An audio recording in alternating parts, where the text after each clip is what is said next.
Nice and easy. We're done with that though. And the jump rope. Yeah. Whenever I skip rope, I can't use these wireless headphones. They fall right out of my ears.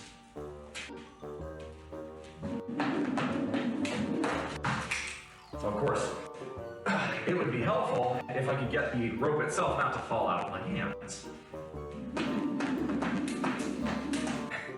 Finish my protein shake, then we'll hit this. New name, who this? Yes, sir. For those of you who don't know me, my name is BullMuscle. For those of you who know me as Beer Battered Aggie, yes, I'm going through a rebrand. This seems like a pretty good time to talk about that, so let's go ahead and talk about it. I'm a die-hard Aggie. The eyes of Texas are upon you. That is the song they sing so well. Sounds like hell! So goodbye to Texas University. We're gonna beat you all to chigga-rim, rough, tough, real stuff, Texas A&M. Goodbye. We get a little bit more all. So why can't I click all? Oh, yeah, there it goes. Nice.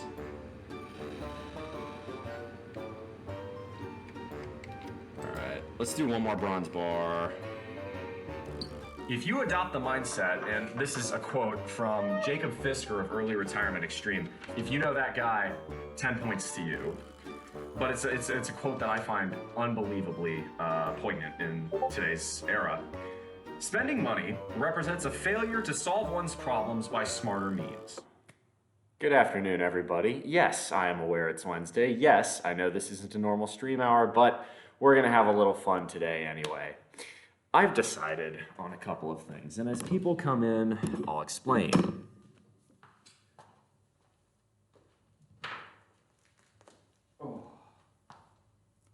Oh yeah, spine's already crackly. That's definitely a good sign. A little bit fucking nuts. And as usual, don't worry. The shirt and all that jazz will come off, but at present, we're gonna get a little bit nuts. You have Crosbo saying evening. Welcome on in, my man. So, what's going on? We're gonna hit squats. We're gonna continue the 70s powerlifter regimen. So this is gonna be the hardest, supposedly this is the hardest week of the program. We're gonna fucking find out.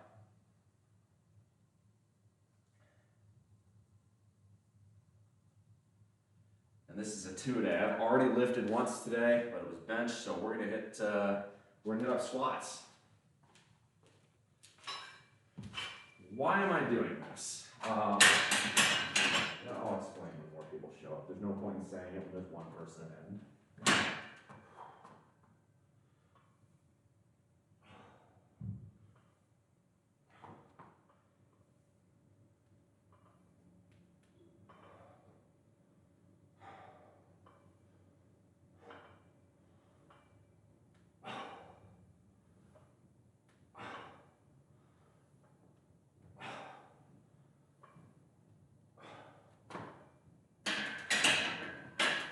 Also, pretty freaking cold in here.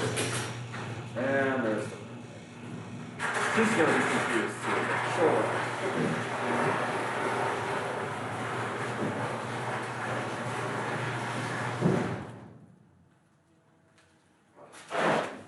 Yo, I'm live. Easy there. Do not knock over my car or my computer, please.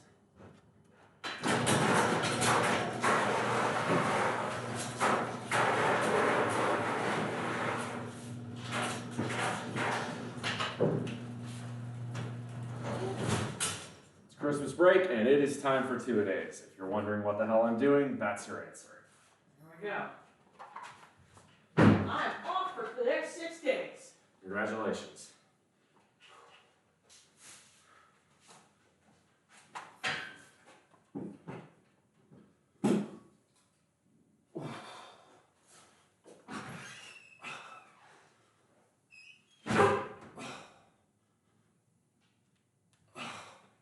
Ooh, feeling some crackling in my knees, my back. Yeah. Oh, I haven't done 2 days since high school.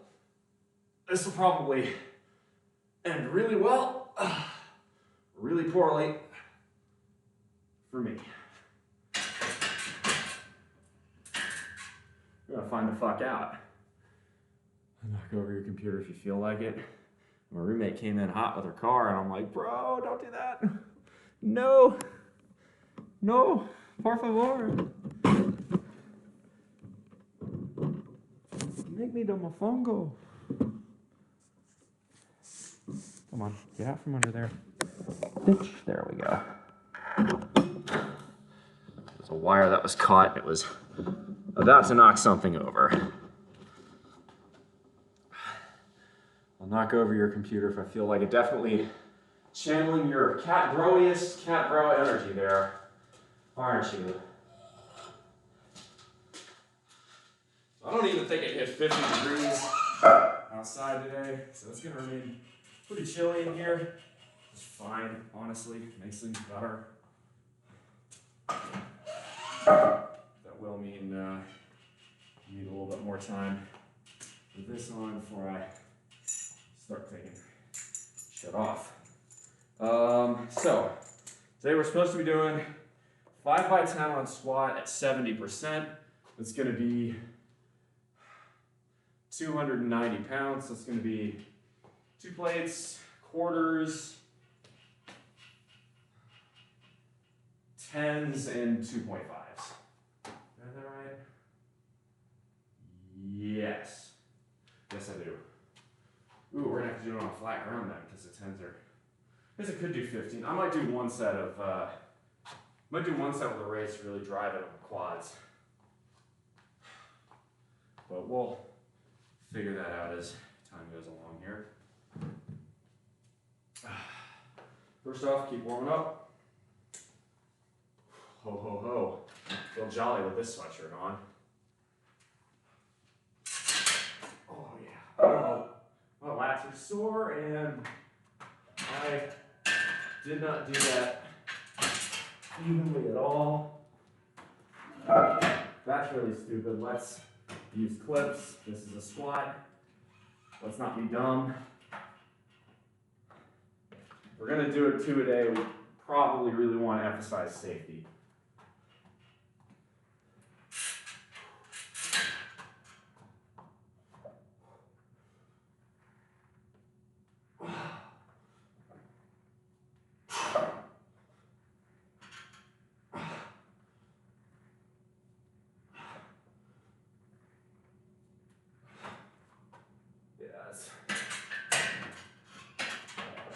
We'll nail 290 with no problems.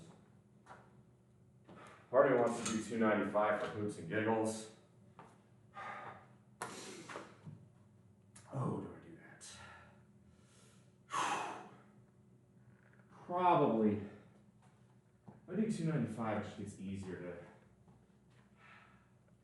to. No, commit. Stay the course. Actually, should be doing 285, not even 290. 290 is above 70%. I'm going to do 285 now, thinking about it. That's going to make the most sense. Actually, I'm going to do that. May even. What's the measurement on this? That myself. What am I taping here? I do. I'm wondering if I want to throw some different variations on as far as height's concerned. So that's about 1.5 inches. That's a pretty steep grade. I don't think I want to do a grade that steep. So we're going to do, what is it, 265. Okay.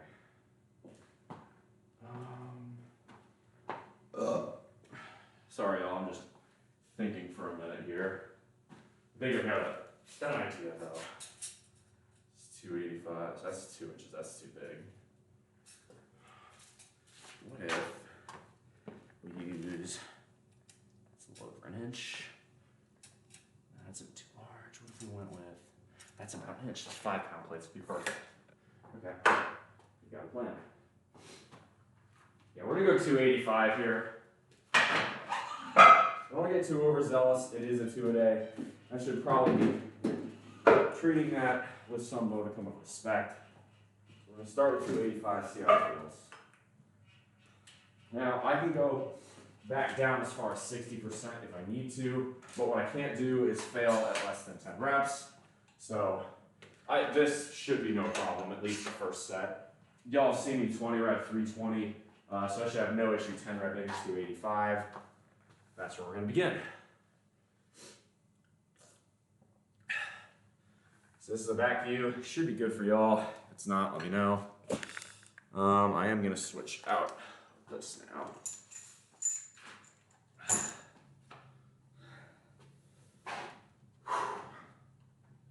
I think I'll keep the tank on for the first rep. Probably won't for reps after that. But I will want music. And we're going to go with some Black Sabbath off the Sabotage album. We're going to go with Thrill of It All. Which is rather appropriate because why else would I be doing this? I've done a workout today. That's what I'm alluding to. I've already done a bench workout today.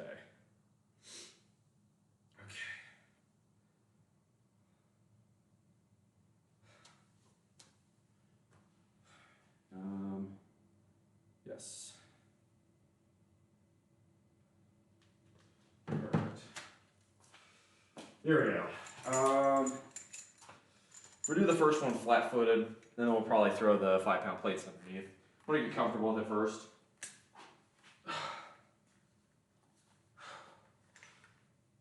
Let's go. Let's go. Strong like bull. Here we go. Digging the tank, Chief. I appreciate it.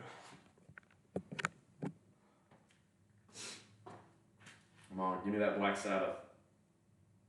That's what I'm talking about.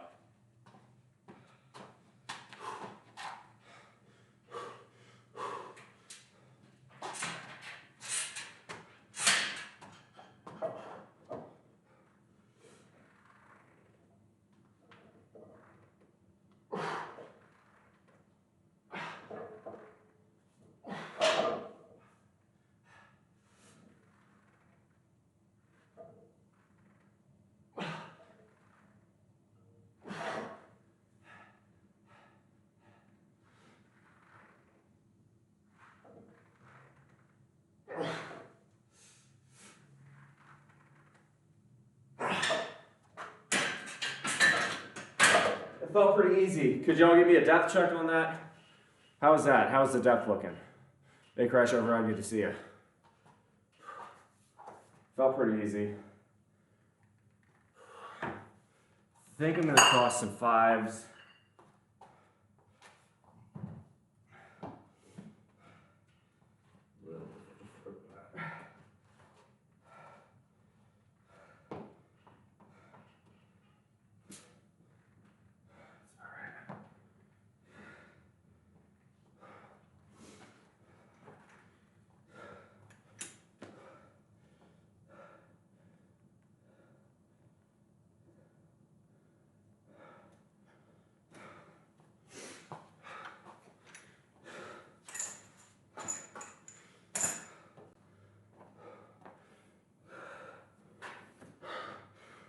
It's cold in here, y'all.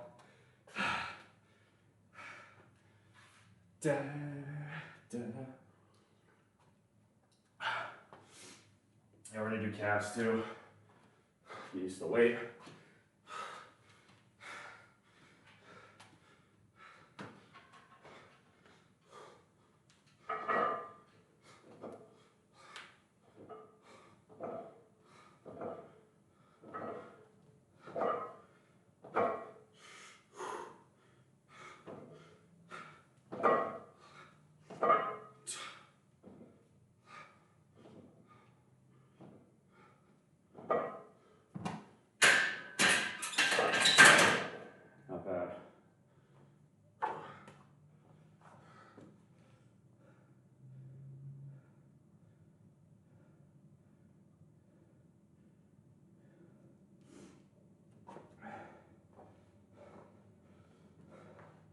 All right, so I think what I'm gonna have y'all do is I'm gonna give you a side for depth check, okay?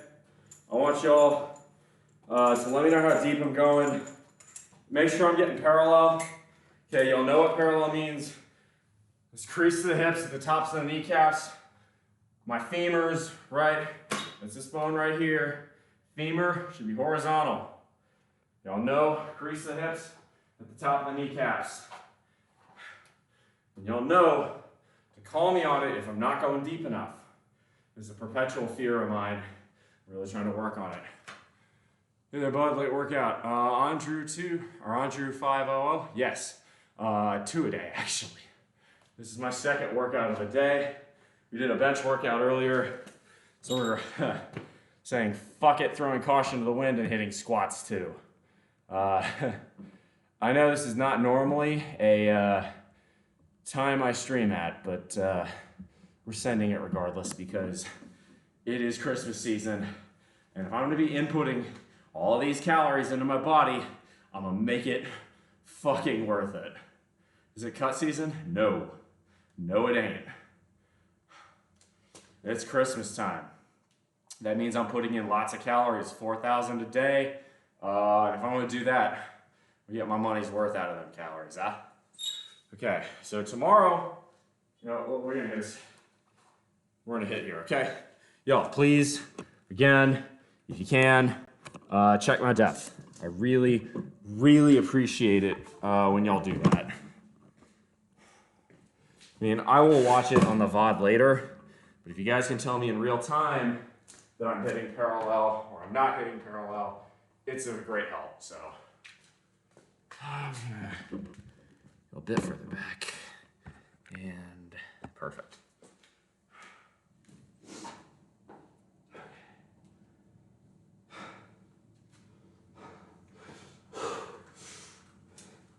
Come on, strong like bull.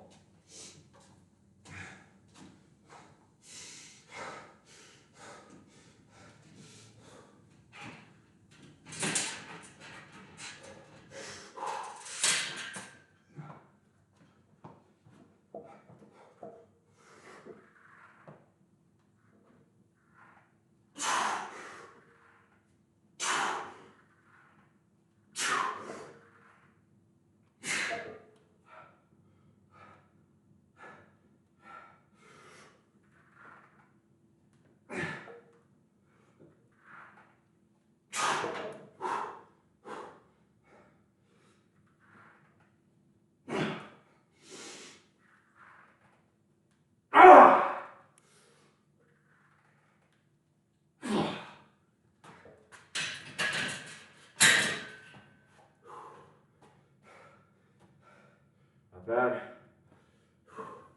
How's the depth? Was I parallel? You guys gotta tell me.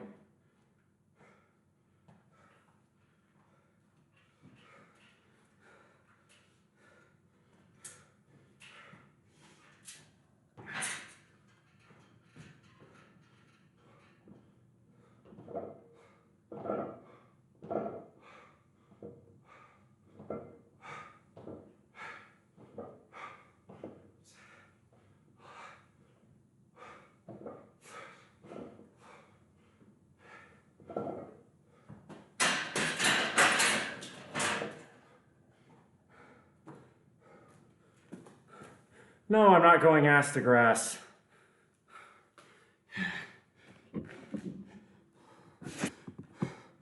You fucking lunatic?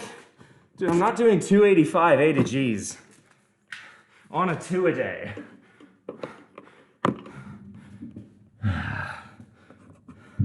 No, why are you making, why are some people insistent on doing ass to grass?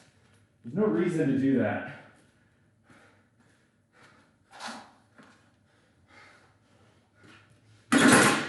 Two a day. We're doing 2 a day on 70s Power Builder. So yeah, this is definitely next level.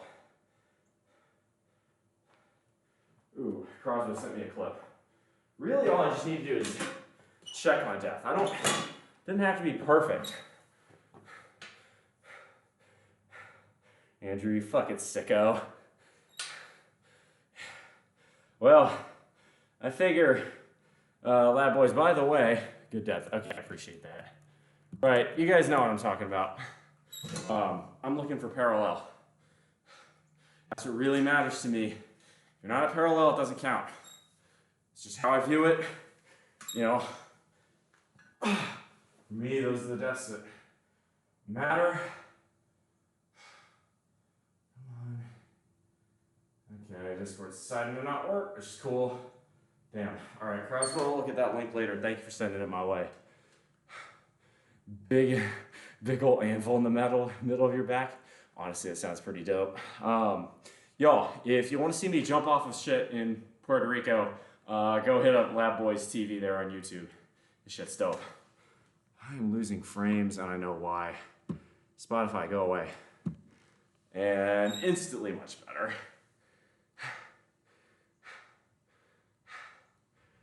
Yeah. My computer can run OBS, but that's about all it can do without getting really crunchy. So we're gonna do 3 more sets of squat. We got wide squats and then front squats after that. We have 3 more sets of calves to do. We have lunges. Don't have leg extension available, so we're probably gonna do a Bulgarian because I fucking hate myself, that's why. Throw in some pullovers and Raider pulls as I see fit mostly. I'll probably do a set of Raiders after this one. By the way, y'all, underrated as fuck album, Sabotage by Black Sabbath. There is some really good music off of that album. People kind of think, you know, after Sabbath, Bloody Sabbath, it tails off. And you can definitely make the argument for some of their stuff in the latter half of the 70s. Sabotage is amazing. I'll play Hole in the Sky next.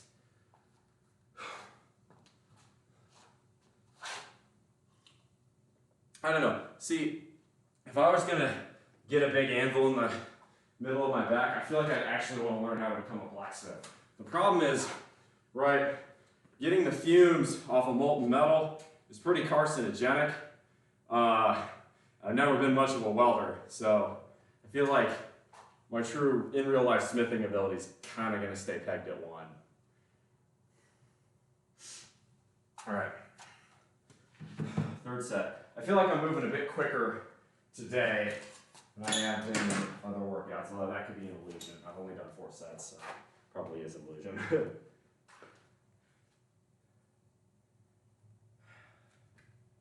Yeah, I'm gonna do at least 2. I think I'm gonna do 2 Raider pulls, 3 pullovers. You get an anvil, I get the agility icon. Not on my back though. Get the anvil so it looks like I have an IRL smithing cape. Which, by the way, y'all, if you want to be part of my 99 party, that will happen. I haven't really picked a date yet, but somewhere between now and the end of the year. We got like 900,000 XP left, and I bought not all the rune bars I need, but I have enough capital to finish the job. I mean, it's profitable, so of course I do, but you get the point. Worst case, I can bulk buy Addy and just do Addy, but why would I do that? All right, we're gonna hit Hole in the Sky by Black Sabbath. Oh, back is for Sakyants, yeah. Oh god, that fart was nasty. So yeah, I already did Bruce Pop Champagne on stream for the 99 party. Maybe. If I'm hitting weights the next week or 2 as hard as I think I will, I am not going to be drinking much alcohol. So just be aware of that. All right, so we're gonna hit this. This is set number 3. We got 3 more. Where get back into cars at a backflip when I get 99 agility, or OSRS, yeah. Speaking of cars, I was looking at if I just wanted to say fuck it and have a ball out kind of car, I would love to take a 67 Cadillac convertible DeVille body and throw a Tesla battery under that, like put it on a Tesla platform, have an electric 60s land yacht. That'd be amazing. But anyway, come on. All right.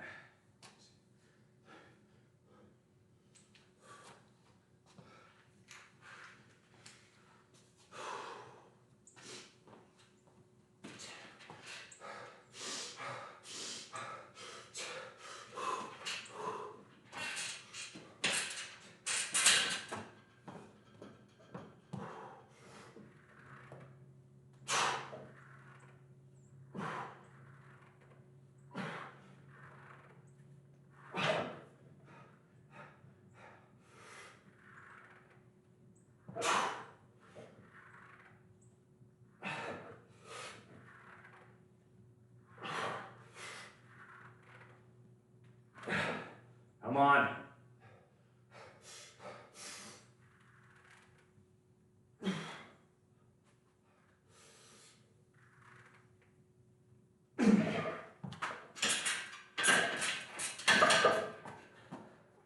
Bad.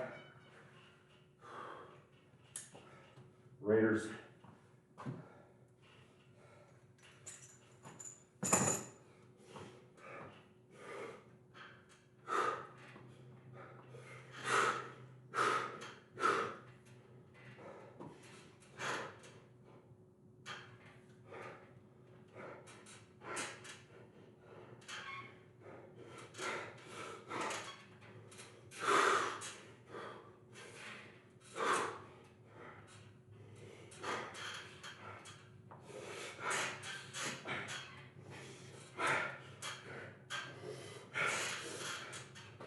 Come on.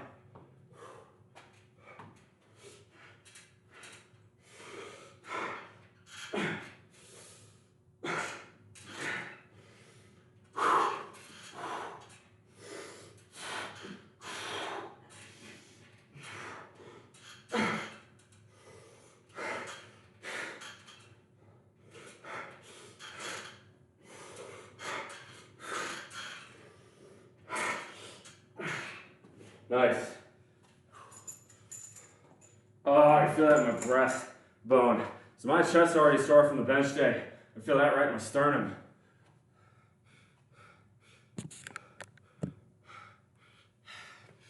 This needs to be further back. There we go. Better.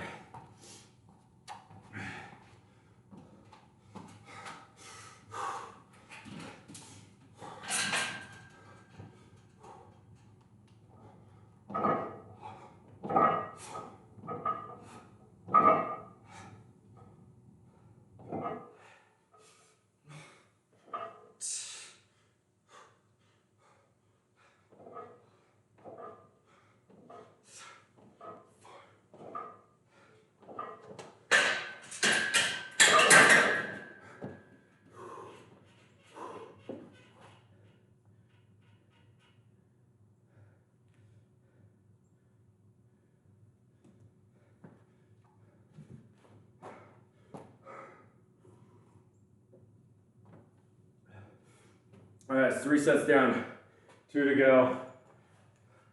Moving right along. Like Tesla by Re.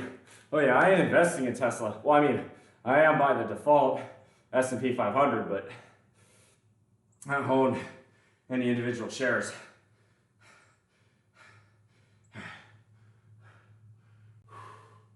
So I got 2 more sets of that. By the way, bro,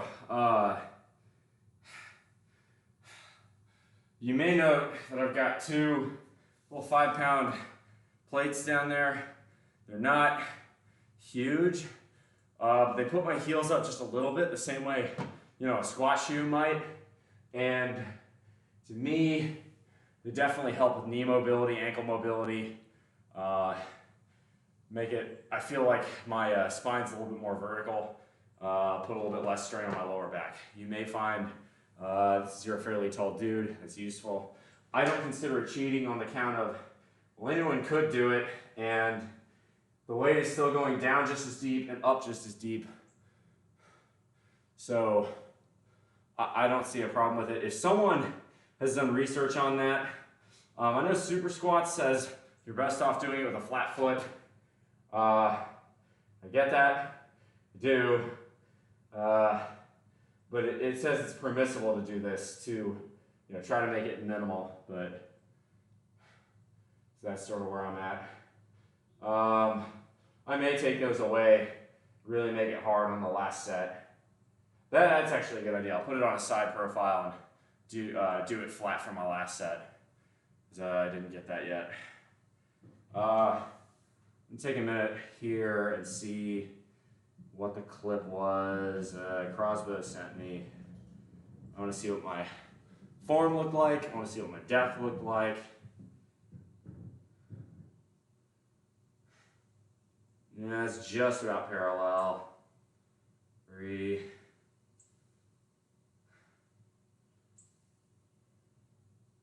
That's parallel. That's actually a little bit below. Yeah, it was all look good.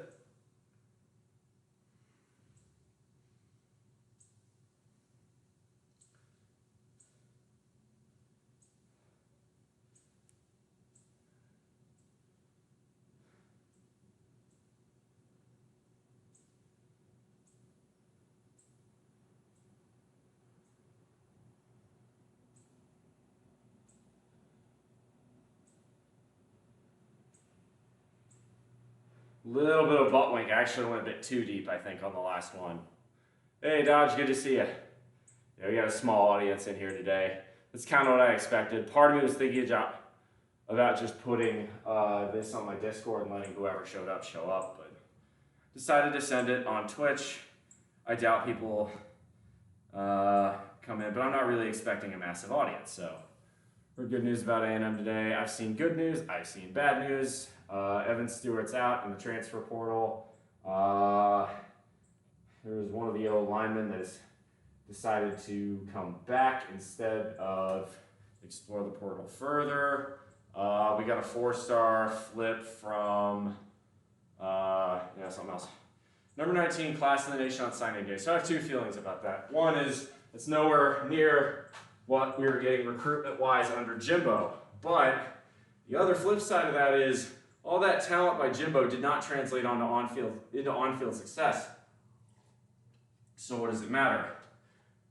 Right, realistically, okay, this is going to be Elko's first year. We should be hoping for an 8 to 9 win season. I think my expectations with Elko are a bit softer than those of Jimbo. I'm going to be okay if, A&M goes 8-4 next year. 7-5 would be tolerable, but somewhat disappointing. Obviously, don't want to see 6-6 or below. That would be a step back. I think next year, based on A&M's schedule, 7-5 is doable. 8-4 is doable. 9-3 is going to be challenging. We may have to win one game, maybe where we're not favored, but is also doable.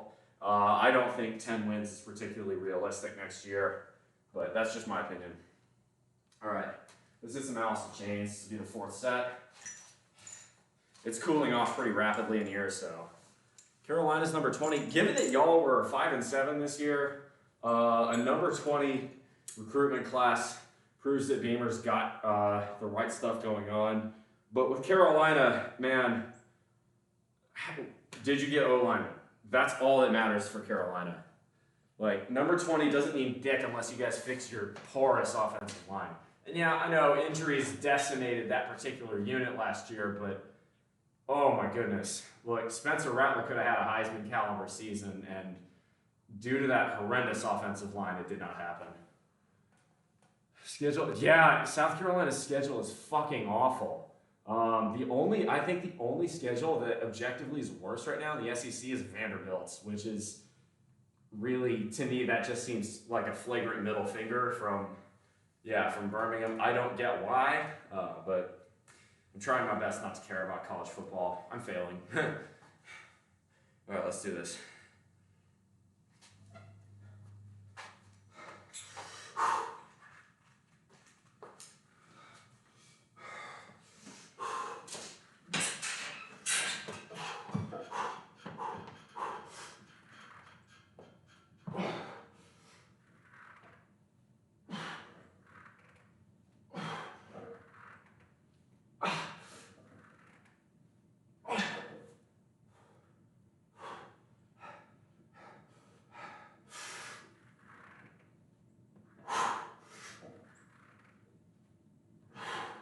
Come on.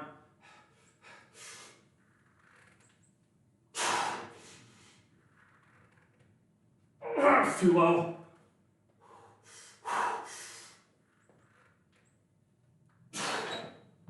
Let's do it.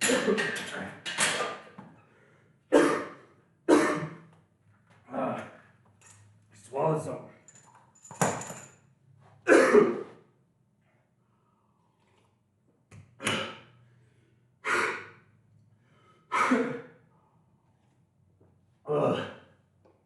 Fuck.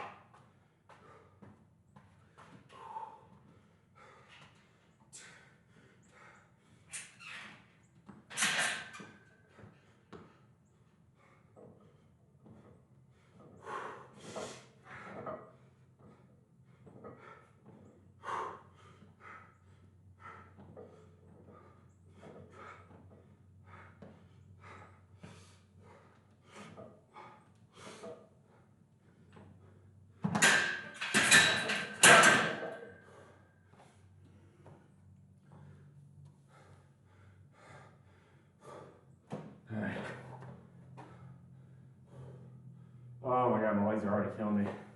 I'm gonna be dead in the water tomorrow. I may reevaluate doing a press workout tomorrow. That may be a non-starter. But I could see doing a press and then a deads workout. Oh god, that's gonna be really hard.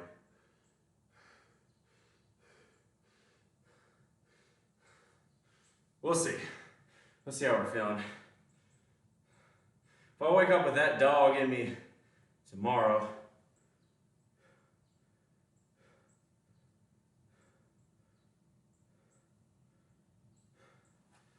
hang on a second.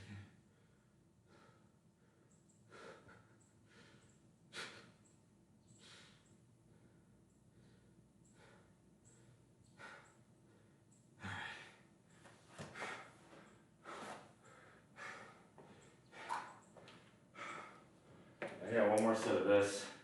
We got 4 sets of wide squat. Jesus Christ. 4 sets of wide squat. 4 sets of front squat. 4 sets of lunges and 4 sets of Bulgarians. I'm going to be fucking dead this evening.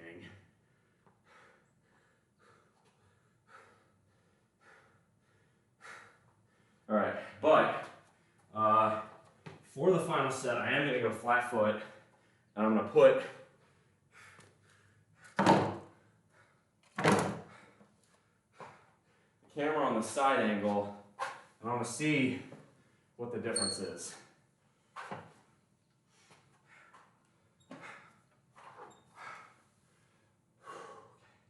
I do need a minute though. Perhaps somewhat understandably, right?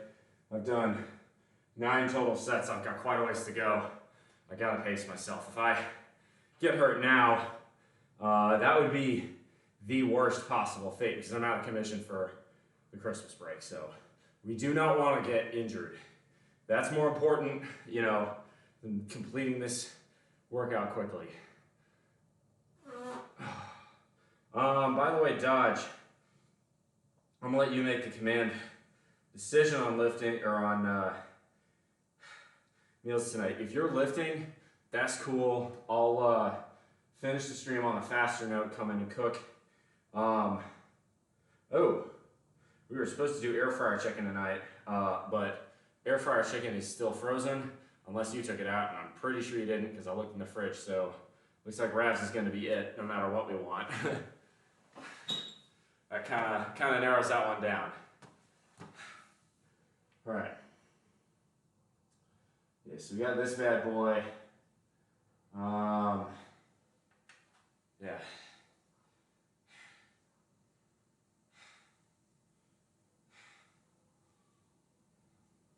Let's get cemetery gates going.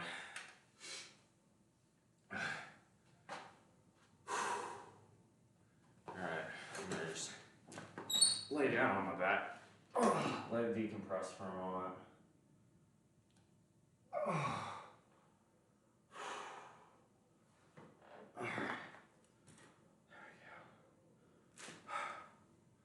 Alright, yeah.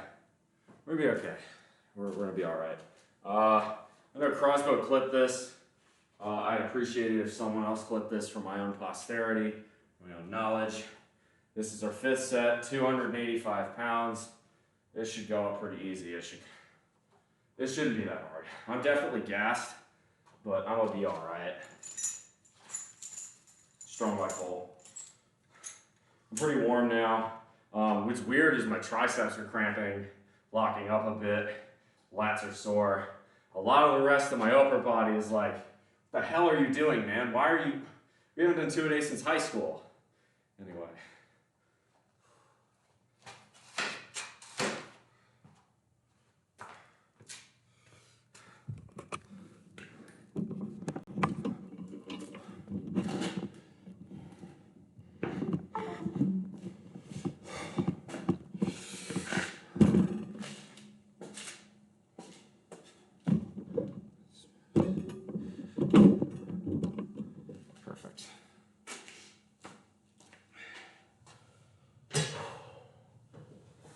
extend this.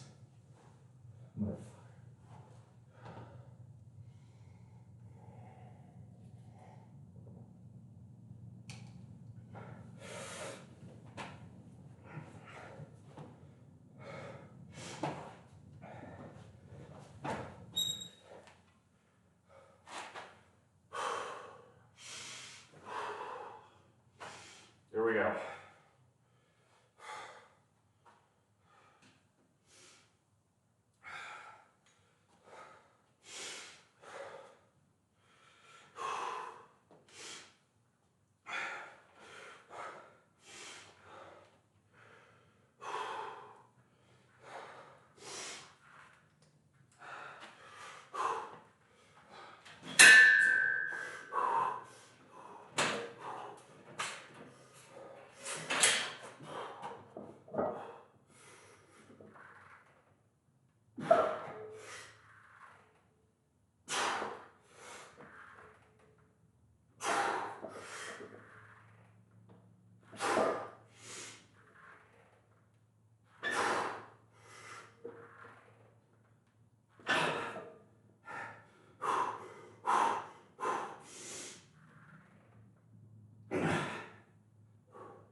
Come on, come on. Strong like bull.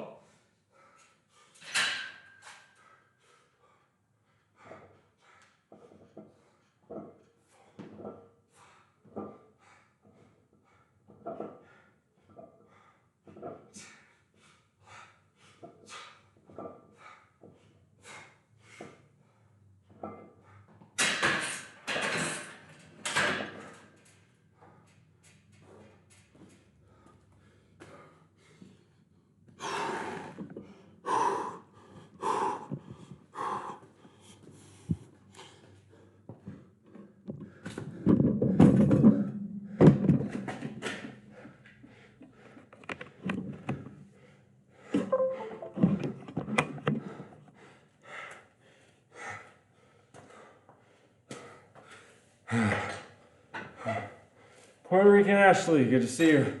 Serrano Loco, thank you.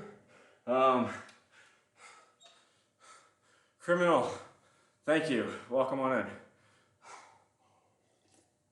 in. That was tough. I feel like my form was pretty good. If my back was rounding, I didn't hit parallel. I guess I go back and look. Only way to really figure out.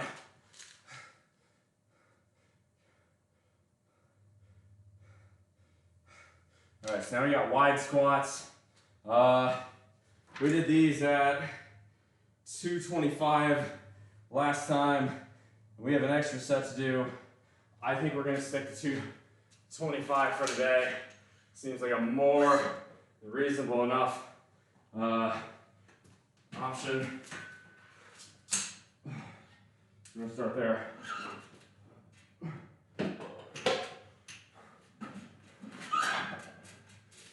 How bad you want to get big, you know? So this fucking is my desire to bulk up to 240, have that be muscle, and then come cut cycle, we chisel it the fuck away. Long term, I want to be 225, just to tick over 100 kilos. Absolutely fucking shredded. All right. So we got next 4 sets of wide squat. I'm gonna probably try this at 225. I believe, if need be, it's supposed to be an RPE 6 to 8, so should be okay. If I have to, well, I go back down to 215. I don't think I should need to. Gonna brag for a sec? Hell yeah. Okay, what was the heavy breathing that I did after the squat? So, what you're talking about was not heavy breathing. It's an exercise called the Rader pull. The Rader pull is based off of the teachings of Harry Rader, who after sets of squats would inform people training in his gym to find a vertical post, grab onto it slightly above their head, and really try to pull in, separate the sternum. The idea is it builds a big chest. We at the office love the cheesecake bars today, especially my boss. And they did taste really good.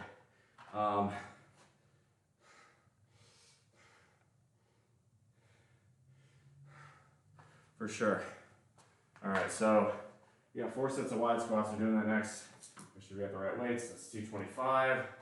It's 225. So the idea behind these next sets, wide and narrow, right? Or wide squats and front squats.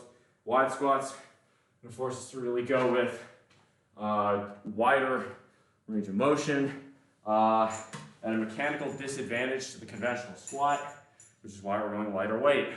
Also because I've already done 5 squats of fairly heavy weight. So that's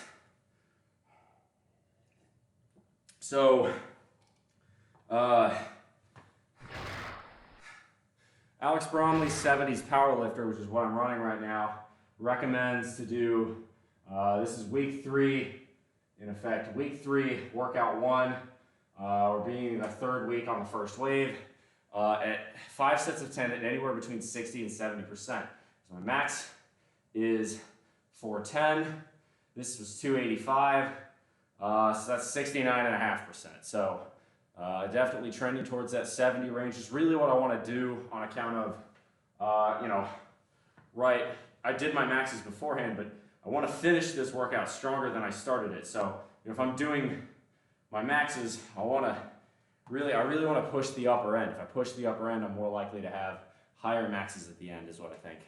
Z_Trevor, thank you very much for the follow. Welcome on in. Hope my grandma's proud somewhere up there. Hell yeah. All right. We got Source of Infection by Van Halen coming up next. But thank you very much. Welcome to the bullpen. We're having a good time. It's chilly here, probably about 45 degrees out. By the way, Dodge, I tested the furnace when I got home and it works. So I think I finally found the culprit. It was an electrical issue that I fixed. I'm gonna monitor it tomorrow and tonight. I'm not coming to any conclusions yet, but I'm optimistic. Really love to not have a $250 service call. So much soon it was fixed. Hopefully. Awesome. Well, seemed to still work this evening. Oh, that's what we call a good sign. Just stretch out my back a bit there. Hey there, how you doing? Honestly, suffering a bit, but that's what any good workout should be. This is my second of a 2-a-day. Kind of did this impromptu today. What I'm trying to do is use the Christmas and New Year's breaks to condense my lifting schedule a bit, and that's requiring some advanced effort. Anywho, go. Here we go. Source of infection by Van Halen. Straight off of 1988's OU 812.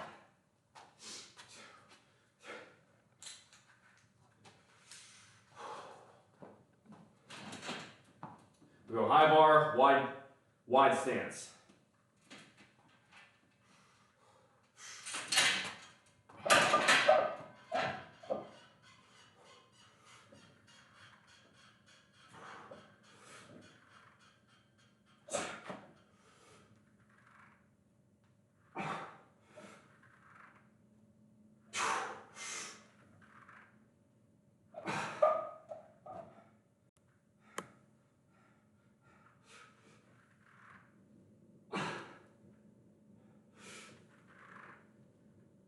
Come on.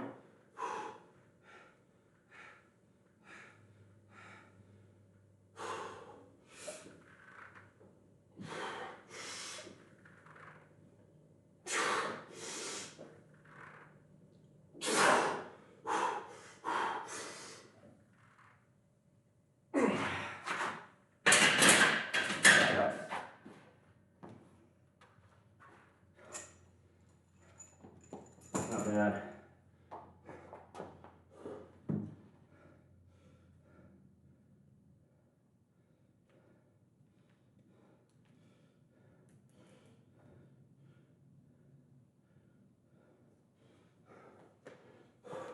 Thank you very much.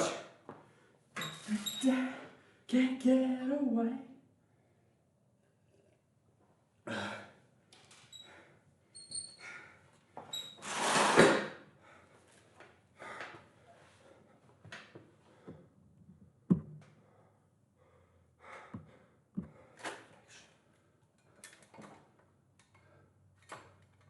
Some light pullovers. How many kilograms is that? Just a little bit over 100. 225 pounds.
Oh gosh, yeah. All right, my quads are already feeling it. I feel like I was fairly deep on all those. Hopefully, if I wasn't parallel, I'd like to know. Definitely harder to do parallel with a wide grip, but really want to try. I don't think it's necessary on a wide grip to go ass to grass. I mean, this is just a very structurally unstable position down here, and that's gonna just do. I mean, you get that deep. I feel it a lot in my knees. I don't think that's wise. So I'm doing that accordingly.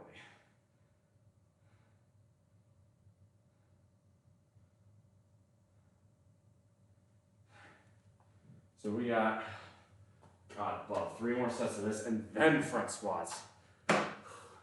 Yeah, this is gonna be suffering now. We need to keep the amps up. This is ride the lightning section.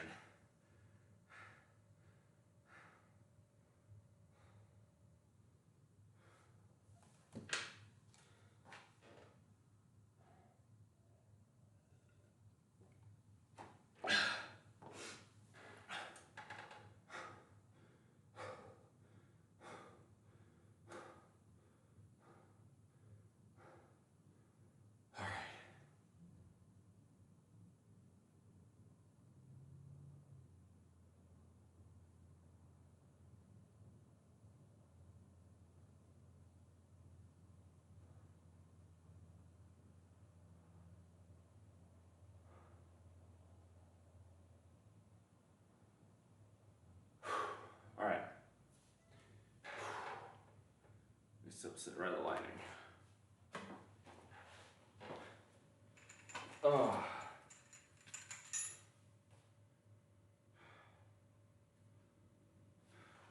God, all these fucking wholesome TikTok ads that are coming out recently. God, I mean, to be fair, the entire app kind of demonstrates they're correct, but TikTok must really think people are stupid. That platform is Chinese social engineering brain rot. Stay off of TikTok if you know it's good for you. It's not all that often that the United States government and I see eye to eye on an issue, but yeah, don't use TikTok.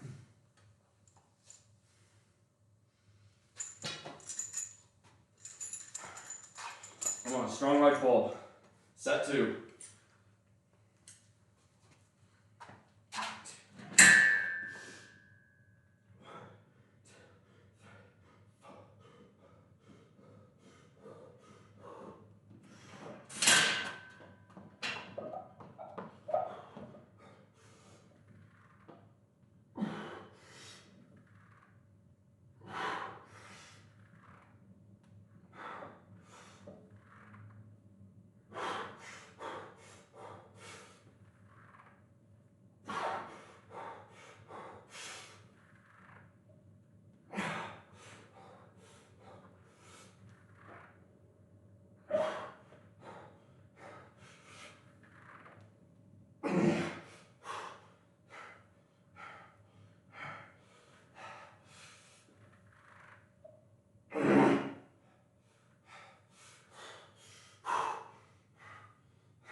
Not bad. 2 more of those.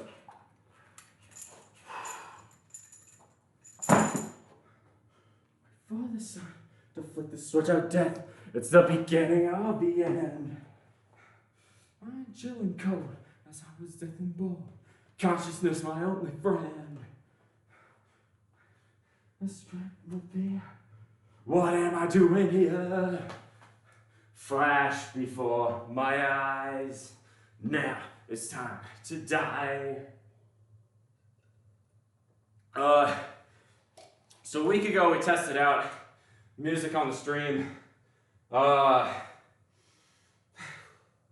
Unfortunately, my laptop doesn't like playing nice with both Spotify and OBS simultaneously. Someone help me.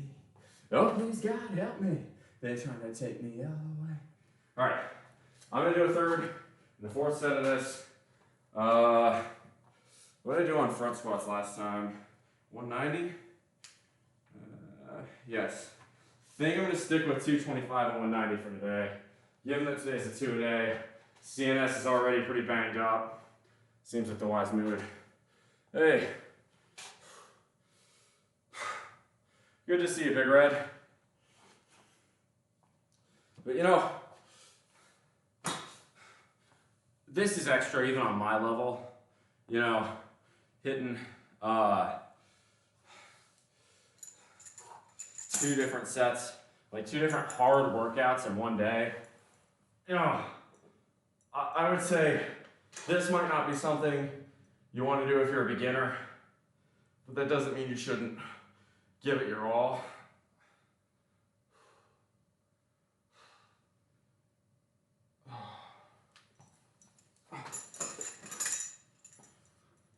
A decision I need to pray on regarding employment.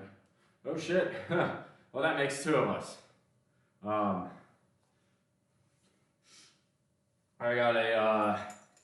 I've been getting communications from more than one shipyard that's interested in my services. Let's leave it at that. All right, I got a third set to hit on this. Come on, show me the pull. How bad do you want it? How bad do you want it? You know what? I could try this facing y'all. That might be kind of fun. Is it true? Can you confirm the rumors? Job offer a bait middle? Good for you, Big Red. Is what true? And can I confirm what rumors? Be more specific than that. This is squat day. The blood is not rushing to my head. All right, we're gonna try, for poops and giggles, we're gonna try a wide squat facing this way. I normally don't do that, but it should be fun.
Come on!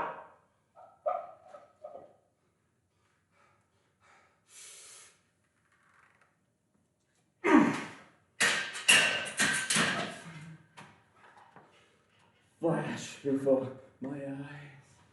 Now it's time to die. Burning in my brain. I can feel the pain. All right, we've got heard rumors going to TwitchCon 24. Who told you that rumor? And I am 98 smithing. I will be 99 by the end of the year, most likely. Who redeemed the poser flex? Martha, is that you? It says chest popping. Do you want me to flex my chest? Flex my pecs? It's supposed to be a neck thingy on the bar when you squat. Maybe that's just in my gym, I don't know. We're talking about like a manta ray, like this thing. So, a lot of novice squatters like to use this. I have well enough developed delts, traps, and lats to where I can put 400 or more pounds on there and have no real issues. So, you can, but you don't have to use one. Yeah, that. Okay. You can have one, but it's not necessary to squat. Okay, so if you want a chest flex, we'll come in here. I had to rest for a few. I'm pushing it hard tonight. Definitely going to sleep very well. You know what comes off though at my gym? That shit is glued or something to squat bars. Bang on it a little bit. It's probably just been wedged on there for a long time. Or if you like it, don't fuck with it. I prefer a straight bar. At this point, my muscles on my upper back are well enough developed to where I feel very comfortable resting a metal bar on them. And it doesn't even hurt anymore. So all right, we'll flex the chest.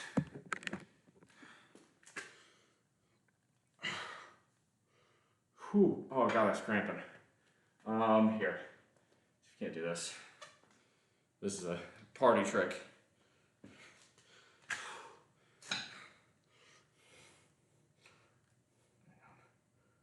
There's a way to do this.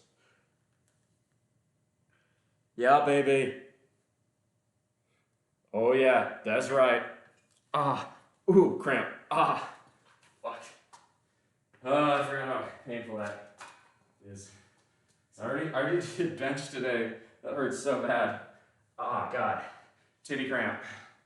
Titty cramp. I'm counting that as redeemed. That hurt like a bitch. I don't know if I like it. I've always been there. I didn't think of much till I saw your squatting bar. I mean, you can watch other YouTube Twitch or YouTube fitness channels. Not everybody squats with a manta ray or even a pad or even a towel on the squat rack. To me, it doesn't really matter. To me, right, what matters more on a squat is, are you going deep enough? Is the bar going down? is the bar going back up? And are you hurting yourself? You know, are you doing, is your form minimizing risk of injury? We have Chloe hold on. That's a lot of SUs and S's.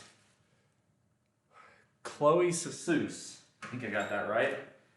Thanks for the first time chat. Welcome on in. Welcome to the bullpen. This is not a normal stream time for me, but this is not a normal workout. This is my week 3, wave 1 squat workout, and it's a 2 a day. I've already done bench today. Did bench at about 9 in the morning. It's now 6 at night, so really going to be very sore after this. We have one more set of wide stance squat. Then we have 4 sets, Jesus Christ, of front squats. I'm going to be barely able to walk tomorrow, is what that means. Oh God, we've got 4 by 10 on Bulgarian, or 4, oh God, we have 5 sets of 15 on Bulgarians. That's gonna be ass. We'll see how we're feeling on that one. I might just skip to lunges. That feels acceptable to me, because you're not supposed to normally do calves on this. I replace calves with, because it's supposed to be leg extensions, and I don't have a leg extension. If I'm doing lunges, I think that'll be good enough. Zachary Finesse, I misread that. Welcome to the bullpen, first time chat. You're asking me if I'm natty. The answer is yes, and because I have to be. I don't think I would if I had the option, but I'm a nuclear engineer, and as such, I get drug tested. So even if I wanted to take steroids, I couldn't, or I'd lose my job. So there's your answer to that one. Every so often I get someone in here who comes in guns a-blazing and accuses me of not being natty, and that kind of bothers me, because it's like, what do you want me to do? Post a drug test with all my sensitive information on here, wide on the internet to see? That would also get me fired. So yeah, I'm natty though. I have no problem with people who use gear, by the way. I only have problems with people who use gear and lie about it, because that distorts what is seen as possible for newer lifters. Now, obviously, there's a limit to this, right? If you're the Liver King, right? The Liver King was claiming natty for the longest time.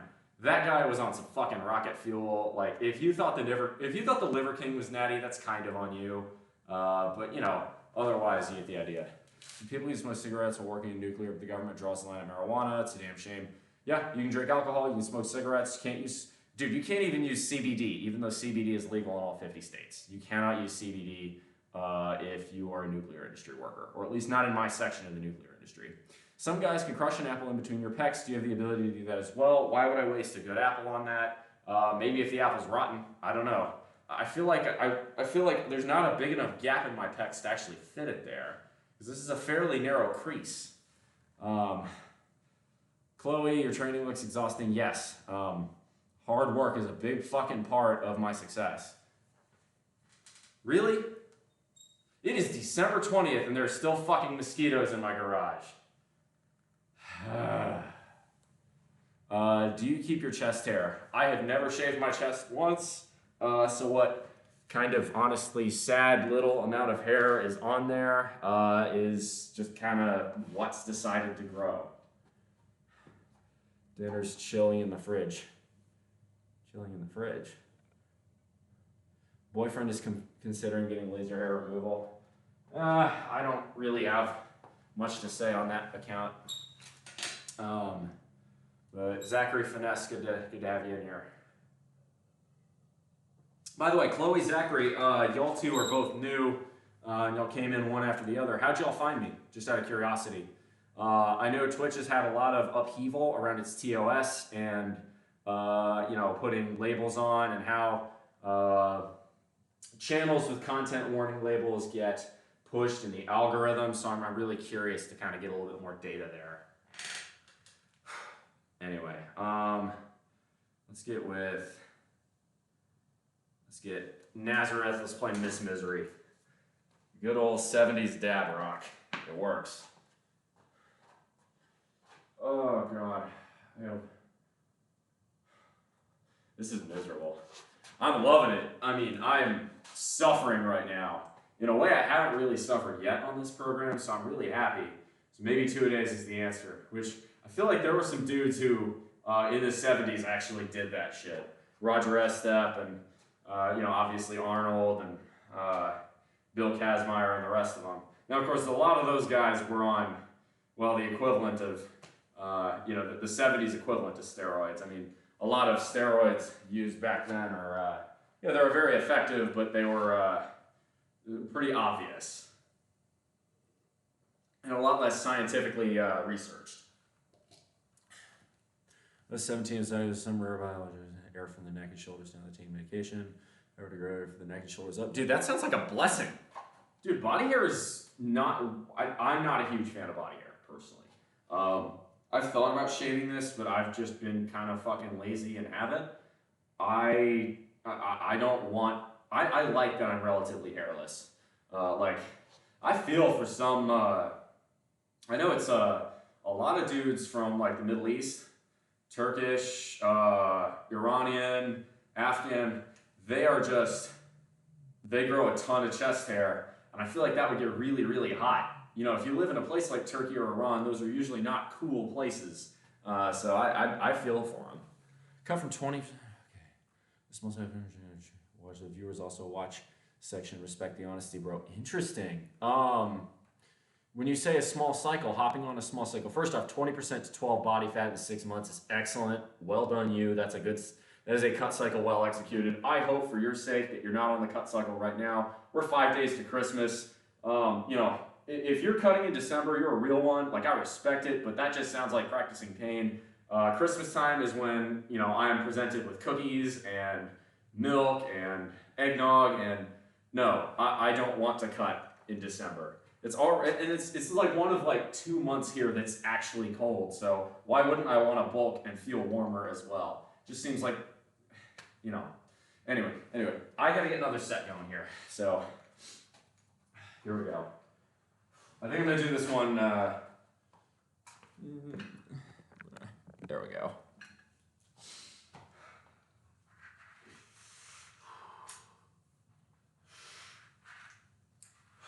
Here we go. Come on.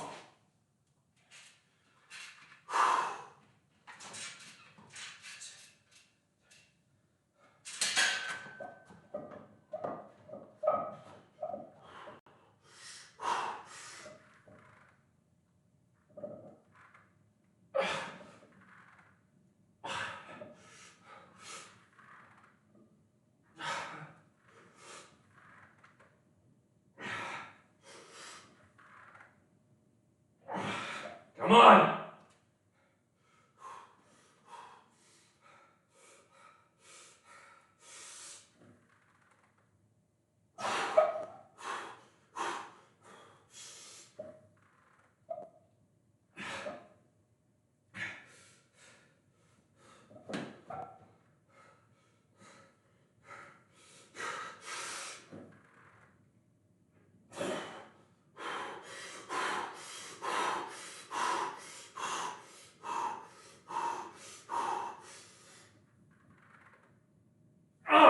Yes, sir.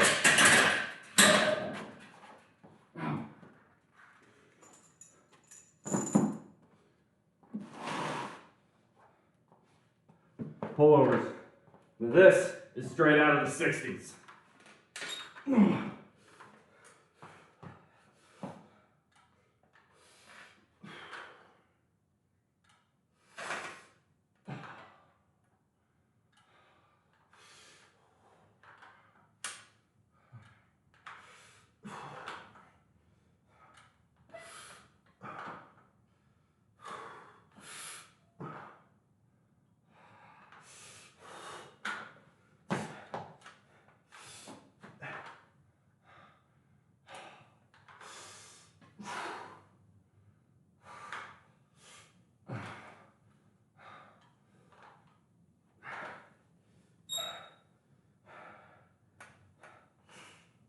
Come on.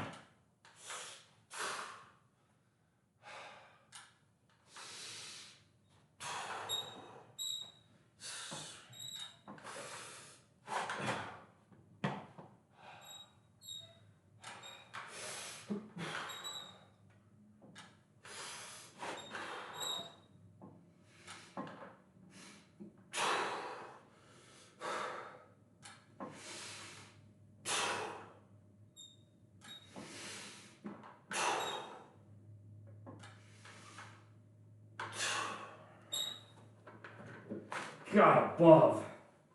Oh, that's smart. Do this, power of Zeus. I'm a Christian, but respect. I tolerate other religions. To break this spell, you hold on me. Let's see what we got here. Rogulan and Savage Wolf, welcome on in. Thanks for the first time chats. But stream another streamer I watch. Good to know. I have a lot of streamers I raid, so Zachary Finesse, if you like my content, if you like what I do, definitely consider hitting the Discord. And if that streamer ever wants me to raid him, let me know who it is. Yeah, Dodger is a pagan. Ooh, laser hair removal on all of that. Dude, blood is going to be in a lot of pain. That is going to hurt like a bitch. I hope he's paying for anesthetic because that's going to hurt a lot. I'm a very hairy person. Girl, I'm out of shape every 3 days. Yeah, as you can tell, I'm not particularly hairy. Got them Northern European genes on that one. Frankly, I'm quite thankful for it because body hair is annoying. And I live in a very warm climate, for the most part. I would rather not deal with that down here.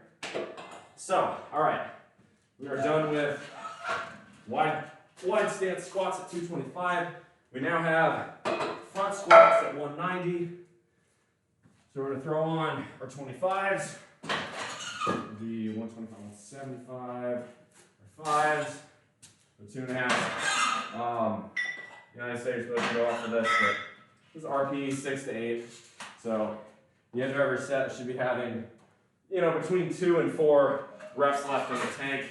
I feel like that's about where I was on the squat sets, on the wide squats. So I think I'm gonna kind of stick with it, stay consistent. The fun part is,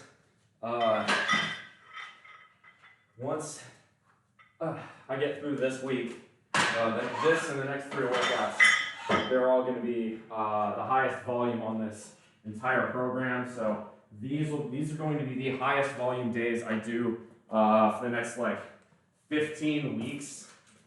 It's going to be a lot of fun. I may condense a little further.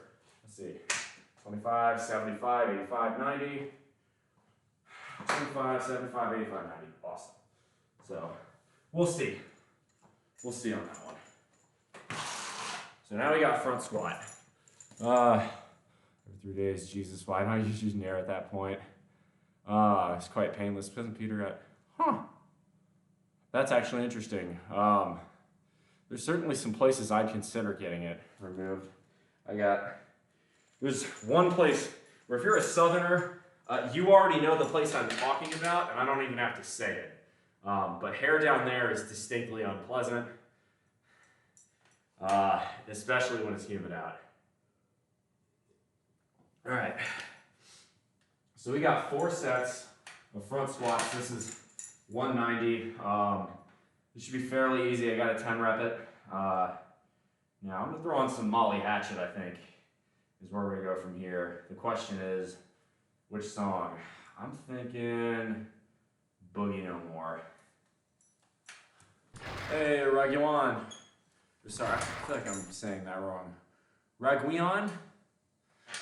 Thank you very much for the follow. Welcome to the bullpen. Good to have you on. Yeah, we're gonna hit some Molly Hatchet here. We'll throw this on. We've got a lot more to do, so we've got 4 sets of this, and then 4 sets of lunges. I'm gonna kind of analyze how I feel at that point. If I'm feeling up to it, I might do Bulgarians. I may decide against doing that. Really does depend on how I'm feeling. So the original 70s power lifter for this week is 5 sets squat, 4 sets wide squat, 4 sets front squat, and those 10, and then 4 by 15 for leg extensions, lunges, and sit-ups, which, okay, I've already done my daily abs, so that one I figure I've already checked off. I've done calves, pullovers, and raider pulls, which I think that's enough to take the place of leg extensions since we don't have a leg extensions machine anyway, and I'm going to do lunges, so I think that's pretty fair. Anywho. Said it right before. All right, cool.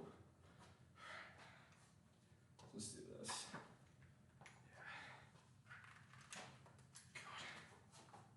Yeah. It's 5 by 15, not 4 by 15, excuse me. But either way, yeah. I think we're gonna do. We got 9 more sets left.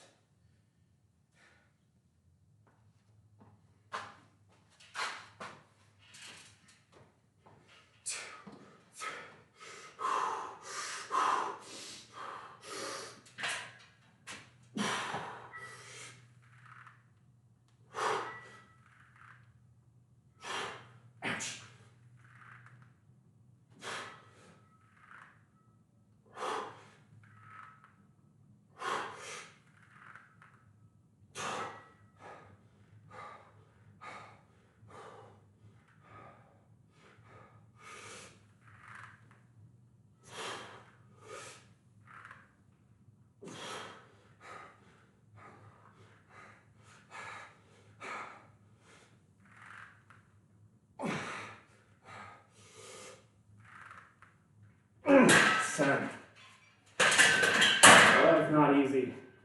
Fuck. Oh, my upper body's cramping up just holding that. Fuck.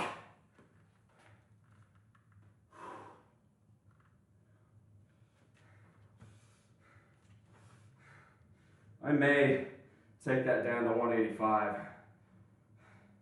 That's supposed to be RPE 6 to 9. It's definitely closer to 9 than 6. I got 3 more sets of that.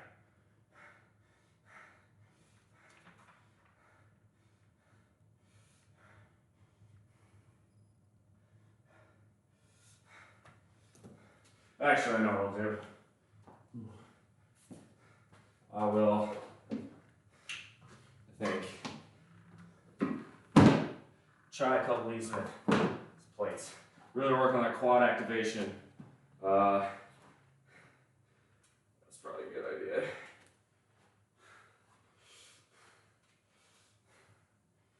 Yeah.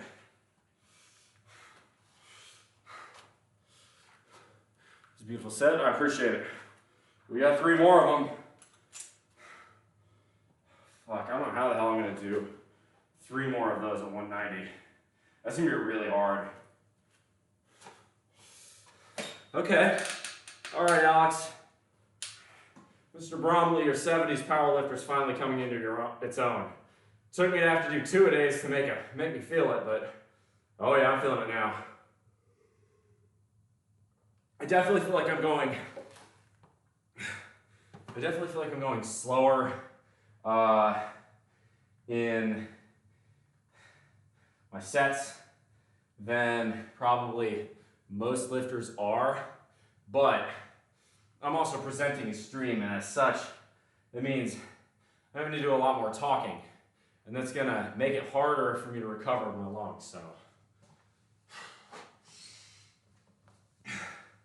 Maybe not talk for a minute.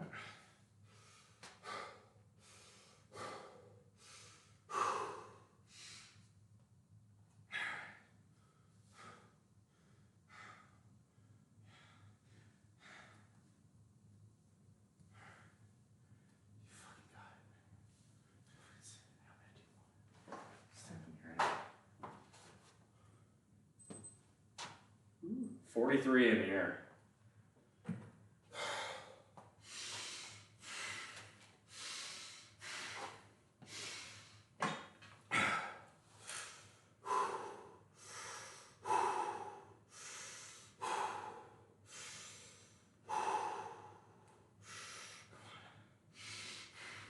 stomach pull.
Let's go!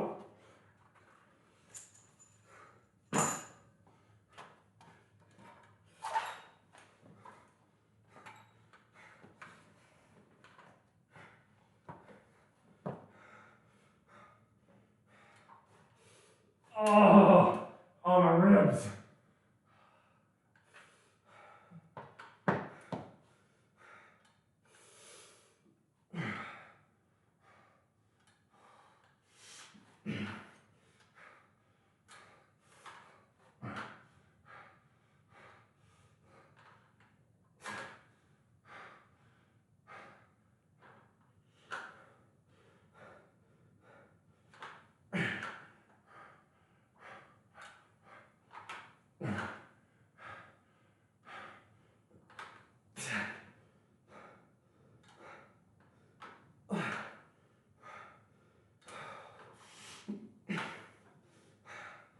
Well, I'll turn these boys loose on you one time, baby.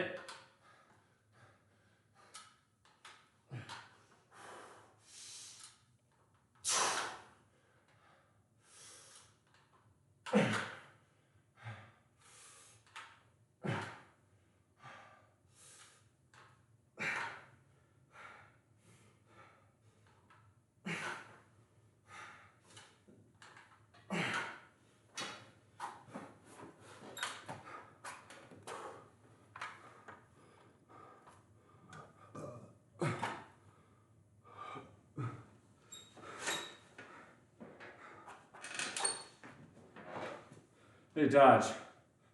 64 in the living room, baller. I need you to do me a favor if you wouldn't mind. I would love it if you would take my blender bottle and fill it with 16 ounces of milk from the more full jug in the fridge. I have my reasons. Do that if you feel like you can. Don't feel like you gotta do it right away. Dodge, if you're watching, that would be very useful. I can feel energy levels are, now you got a second wind, but I need more quick carbs for that.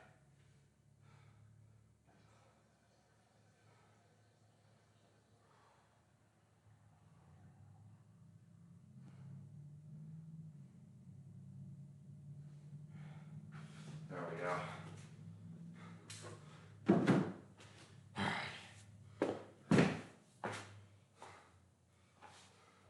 All right, so we've got 2 sets done at 190 and 3 sets done at pullovers. So we've got 2 sets of front squat left, and then we got 75 lunges. That is a lot.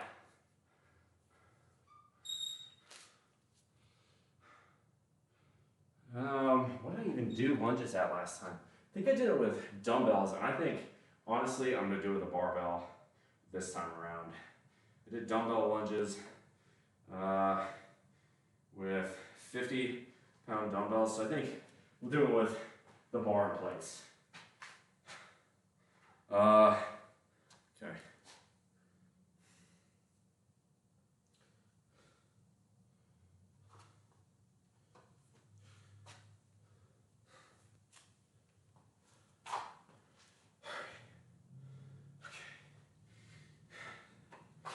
go for, so we've done, we got two more.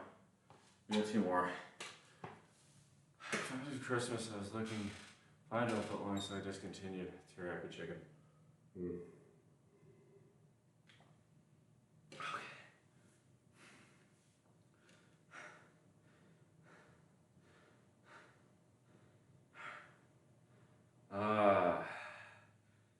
Something. No, that's not gonna do it. Let's see here. You know what? That's a good bet right there. Let's go with Limelight by Rush.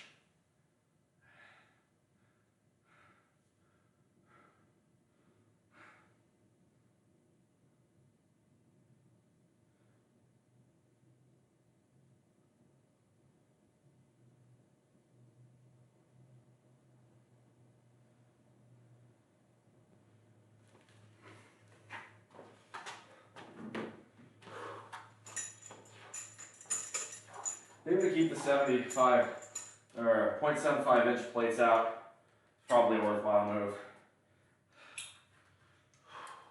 We got this, let's go.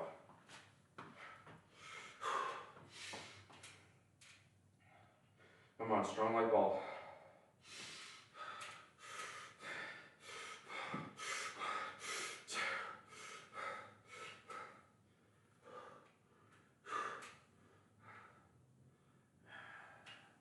Give myself a moment.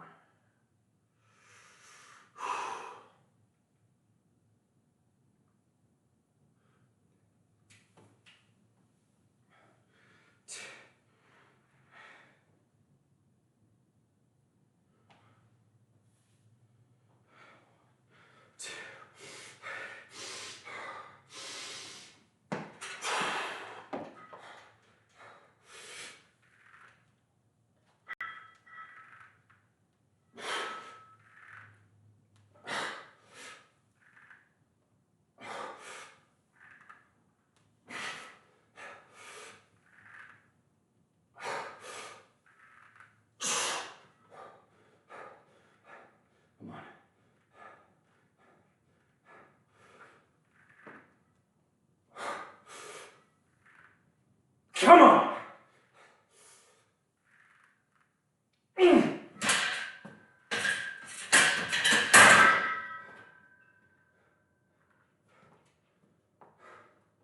3 down, 1 to go. On fronts. Feel like I'm getting deep enough. So, the jug that wasn't open yet. Oh. I didn't realize. I thought I had opened them both in there. Yeah. Yeah, I mean that one. Thank you. I thought there were 2 open ones in there, excuse me.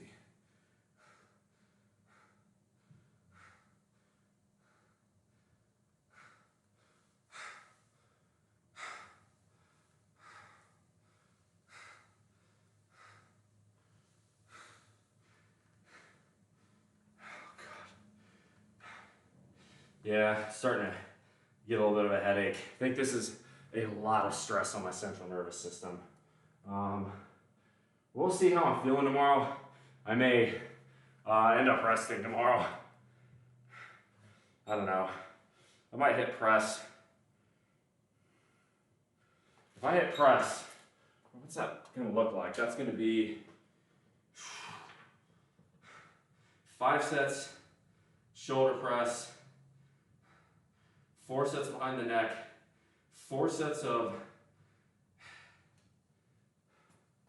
it said wide grip bench. That doesn't make sense. I think it's just wide grip press. And 5 sets of lat raises, and 5 sets of skull crushers, and I think some flies. Ooh, that is a brutal amount of volume. And then Friday, I'd be looking at a deadlift, probably a bench. Oh my God.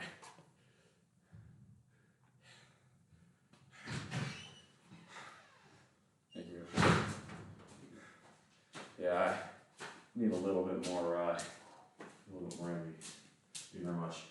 This is 2%? No, that's the you said the jug that was more full. Yeah. Isn't this the 2%? Was it 2% or was it? It was 1%. Oh, it was 1%. All right, that's. There's almost no 2% left. Yeah, that's okay. That's what I thought. That's why I asked for the more full one because I wasn't sure how much 2% there was, or how much of that emptier one there was, and if there wasn't 16 ounces, I have to sit here and try and work out how much the macros actually are on it, which is not something I'm capable of doing up here right now. Right. Just counting to 10 is difficult right now. Well, you got your milk. What? I said you got your milk. Yeah, thank you. No problem. I'm gonna go back where it's warm. Feels pretty warm in here to me, but that should give you an idea of just how much heat I'm putting off. Yep. So, Dodger bailing me out there with a pint of milk, which frankly I need at this point. I am using up every last ounce of energy I've got, and I still have 5 sets after this one. So I got 6 left total. It's definitely difficult. So this is, I mean, you break it all down. This is 130 squats today, once I've done this set. That'll be 130 squats and 75 lunges. That is a lot of, well, for a power lifter, it's certainly a lot of volume. I'm not a power lifter, but in theory, this is a powerlifting workout. And, well, this is the volumizing section with the highest reps of a powerlifting workout. So this is as intense as it's going to get, these next 4 workouts, this and the next 3 rather. Then it goes to the 3x8. So it cycles back down, it's waves. So it's first week's 3x10s, second week's 4x10s, third week's 5x10s. That's wave 1. It's 3x8, 4x8, 5x8, wave 2. 3x5, 4x5, 5x5, wave 3. I may do 6s because I just think 6s are better than 5s. I have my reasons for that, mostly because a lot of the great powerlifters of the 70s really used 6s a lot. So why would you not listen to that if you're doing a workout called 70s Powerlifter? But no, a lot of the guys from the decade that gave us progressive rock and disco and punk rock and Malaise era cars and all that jazz, they knew what they were doing in that decade. In a lot of ways, the decade isn't it isn't thought of very favorably by a lot of people in the West, seen as a bridge decade between the go-go get-em 80s and the anything is possible land a man on the moon 60s. But a lot happened in that decade. Certainly a big decade for the bodybuilding and powerlifting sports. Hell, in those decades, that was still when Olympics really was the king, and well, we had our work cut out for us. The East Germans, the Soviets, they knew what the hell they were doing.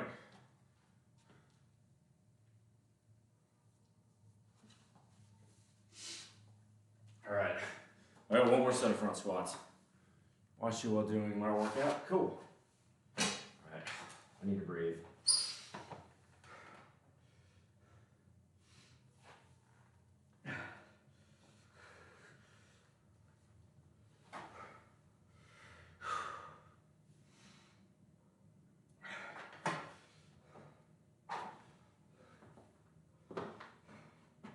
No, we're doing this flat. Decided it's gonna happen.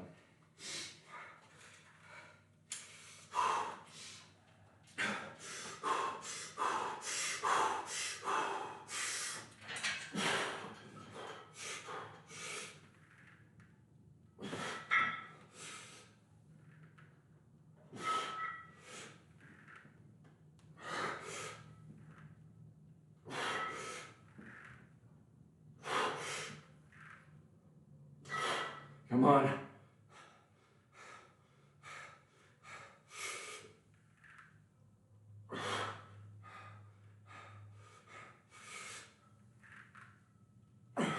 Come on.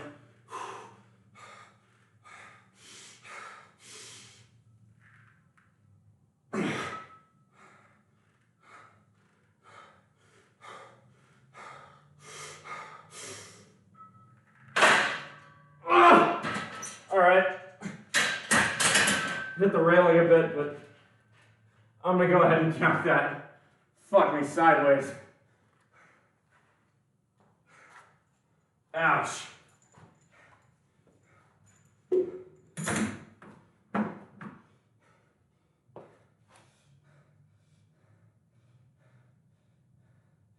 Sue me if you're not counting that, I don't give a fuck. This is my last rep on my last set of the variations on the back end of the two-a-day. Cut me some fucking slack.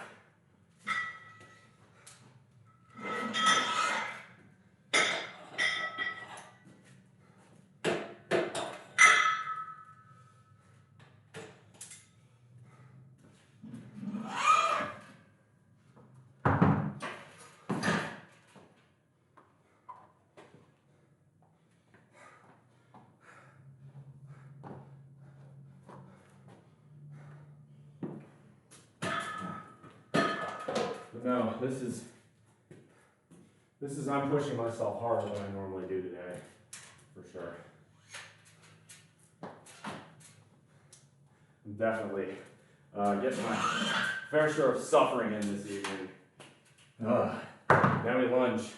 And to me, there is no point busting up the quality of my shoes. So we're gonna lunge barefoot in the 40-degree weather.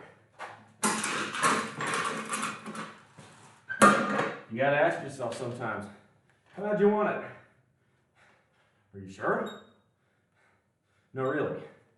How bad do you actually want it? All right.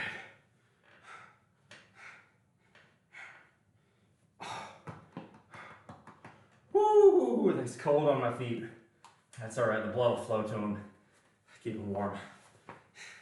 Which means I gotta go faster if I start freezing. So I've got 5 sets, 15 lunges, and that'll give me total on the day. Let's see, 5, 9, 13, 18 for calves, 21 for pullovers, 23 for rear pulls. This will give me 28, which as far as I'm concerned is certainly enough.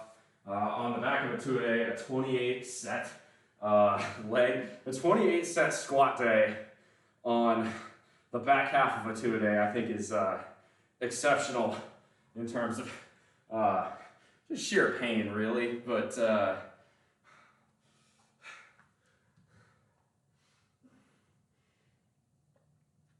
oh my god.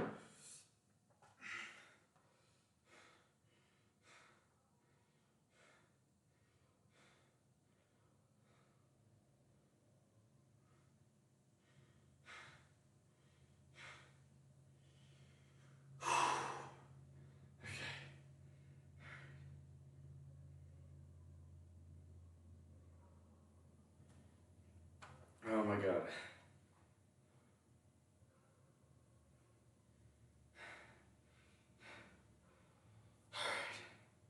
Let's do this. So, oh god, I gotta set 15 with lunges at 125. This is fucking suicidal. Let's do it.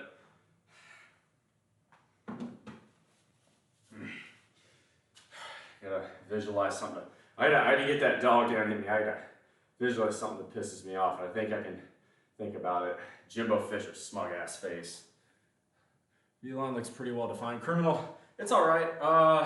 It's less defined than it was about 6 weeks ago on the bulk cycle.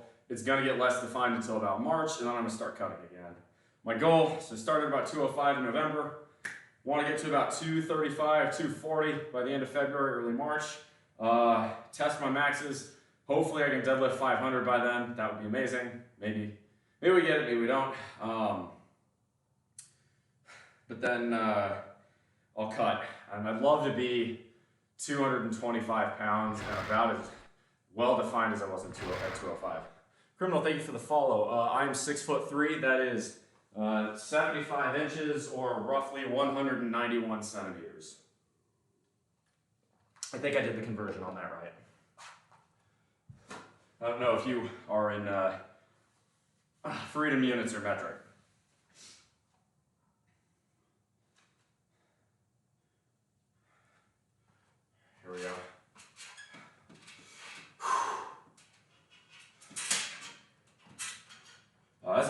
Listen, that's not too heavy.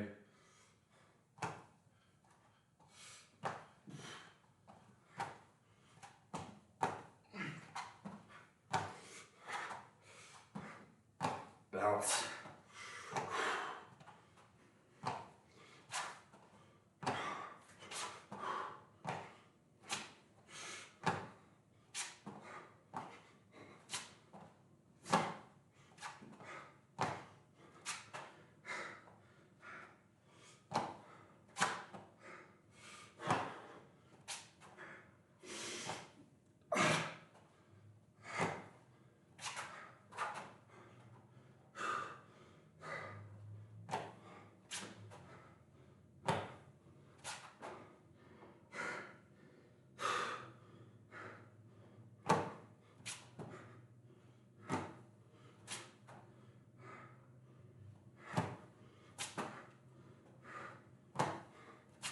Come on.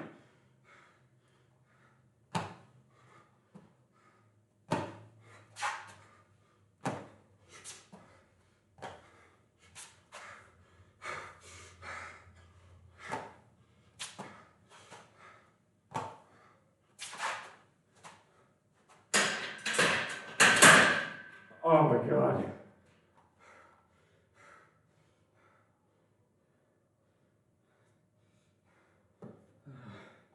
Son of a bitch. You're from Vegas, you know, American. Financial independent countdown. The clock in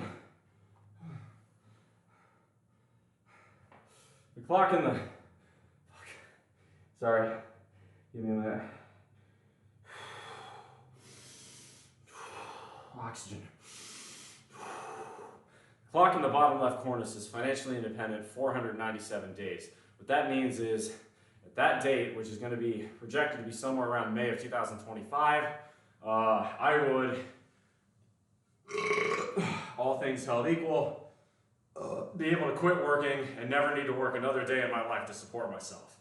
In other words, I'd be able to retire. Whether or not I will is inconsequential. What matters is that means I have 100% gained the full power of fuck you.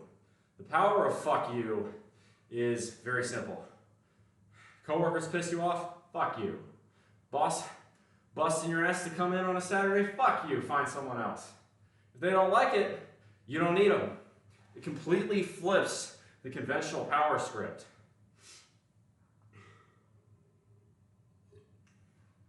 That's what it means. If you've ever heard of the FIRE movement, that's what I'm talking about. I ain't fucking finished. I'm not fucking finished. And I gotta keep warm, and the only way to keep warm is to continue hitting these sets. This is brutal though. I have 60 more lunges to do. Now, I'm gonna go forward, reverse, forward, reverse, forward, reverse to really even things out. That was a tad too low. There we go. So that's what the financial independence countdown means. Yeah, that'll do. Simply put, it's about having the ability to choose my own destiny, having the ability to be 100% free, and being beholden to no one financially. I can talk about how I get to that point, but first I got something to do here.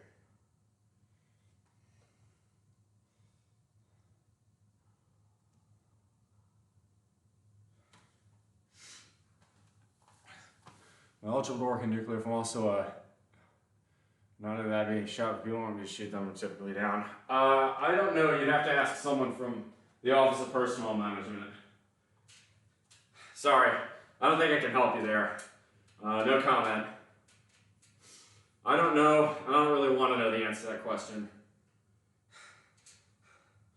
I don't think what I do here is objectionable, but it's not really something I don't want to actively dig into it, frankly.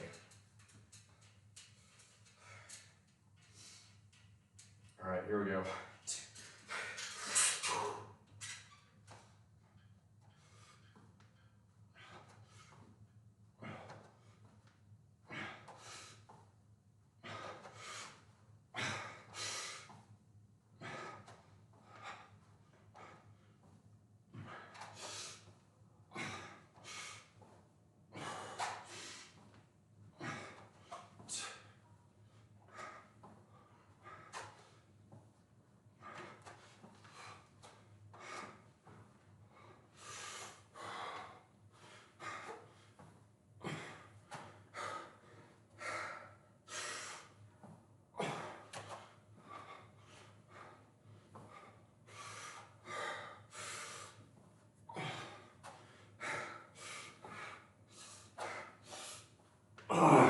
Come on, 3 more.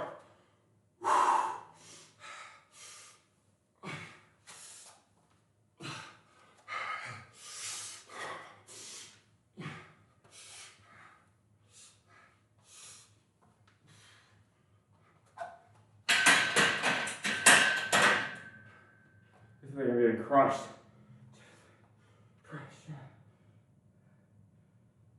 2 down, 3 to go. Oh.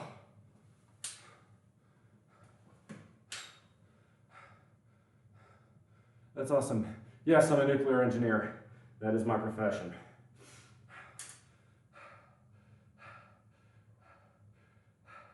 Evening, understanding one. Good to see you. Have you ever thought about being a wellness coach, maybe on the side at least? Yeah, but frankly, I like giving the advice away for free. That's why I do this on Twitch. There's a reason.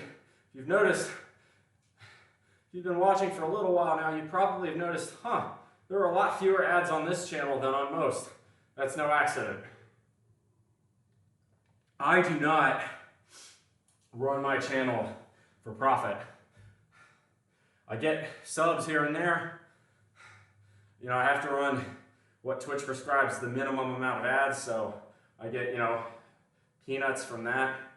But I don't have any interest in turning this into a highly monetized channel. Look, if you want someone who's in it for the money, go on TikTok or, there's plenty of other fitness streamers and content creators that are for you. I'm old-fashioned. I'm here to give out good advice because it makes me happy. I like doing it. All right. So we've got 2 sets down and 3 to go on this fucking squat set. Fuck me. That is 45 more lunges on each leg. So, right, you guys have noticed, right, these are sets of 15. So that is, 30 lunges, but 15 per leg. Ain't no bitch ass 7.5 type shit.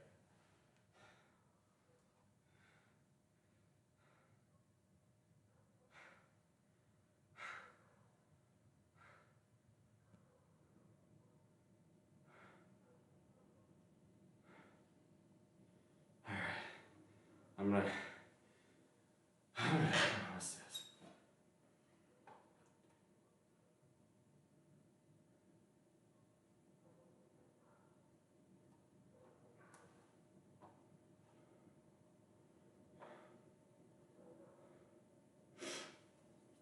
Okay.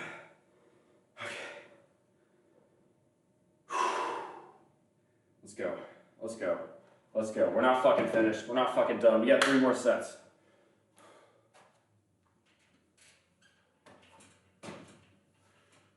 Strong like bull, baby. Strong like bull. We ain't fucking done.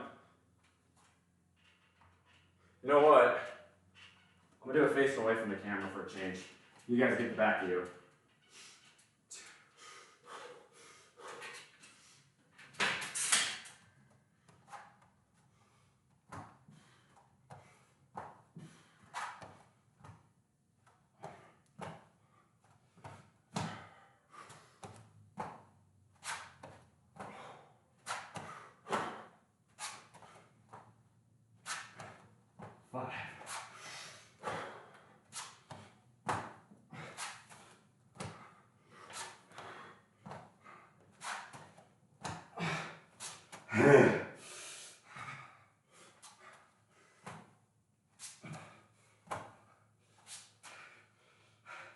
I think that's 18. So it's 9 apiece.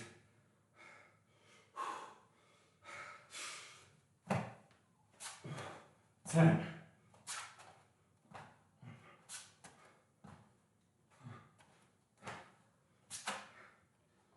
Shit.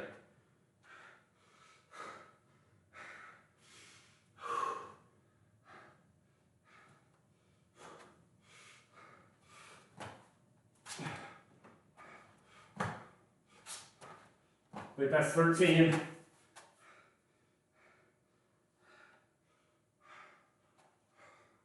Come on.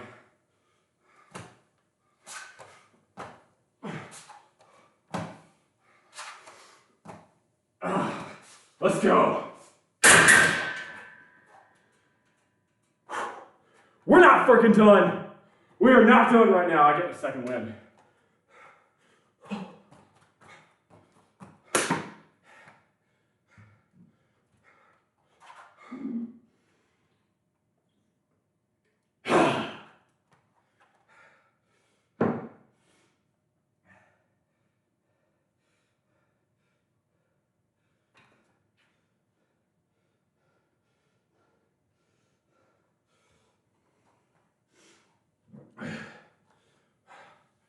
I just really like their vibe. She considered Club Spochi sometime. I don't know who that is. Send it my way. 30-year-old Australian gym dude living in Taiwan. Based. Yeah. Tell him to come by my Discord. That's the other thing. Right. You gotta remember, this is the power of not looking to profit maximize. Growth is nice, but if I don't get it, it ain't the end of the world. If I stream to 0 people, I'm still getting a great workout and I can review the tape afterwards to see how my form was. So it don't really matter that much. So, I'm not saying I won't go out and network and try to set things up, but I'm a busy man. So, if he wants to do a collab, I'm fucking about it, but we're gonna need to, I'm not gonna go out and do all the legwork. Because right now, I'm doing the legwork, literally. But Australian gym dude living in Taiwan sounds pretty bitchin'. I know the time zone will probably work out really well, because I usually do a lot of 9 a.m. streams on the weekends. 9 a.m. here in Taiwan would be, let's find out. Hang on. It's London, Lisbon, Madrid, Rome, Athens, Jerusalem, Kabul, Delhi, Hong Kong. Alright, so it's 13 hours ahead. So it'd be late there, it'd be like 10 p.m. I don't know, does he do late night streams? Or does he do early morning streams? Because I'd be willing to get up, an hour for that. Alright. 4th set, baby. 4th set. At this point, this is more like a boxing match than lifting anymore. These lunges. If you need help funding, I can pay for your guys' lights so you can collab. Hang on a second. Motherfucker, you're gonna die now. You are so gonna die. Get back here, mosquito. You dead. You ain't taking shelter in my fucking garage in the middle of December.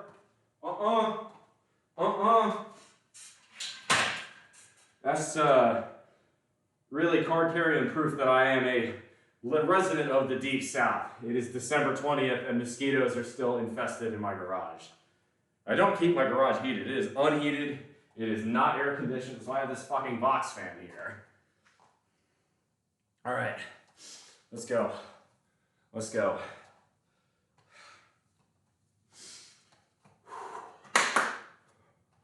Two more sets, baby.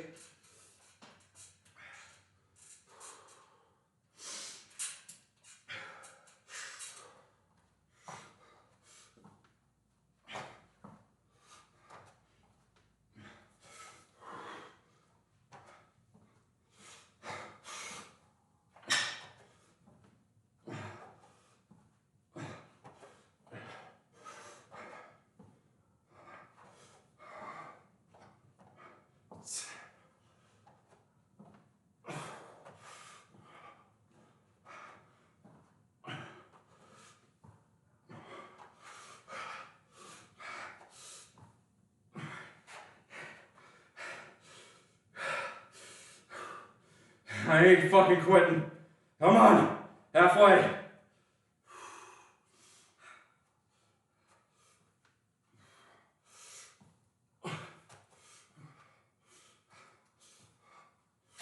Ten.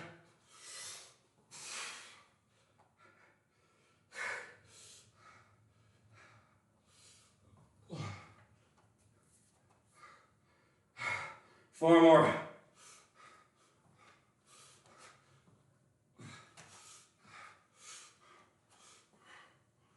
13.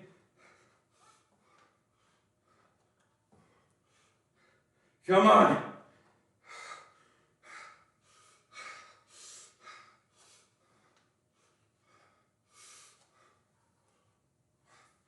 $15. One more, baby. Uno más.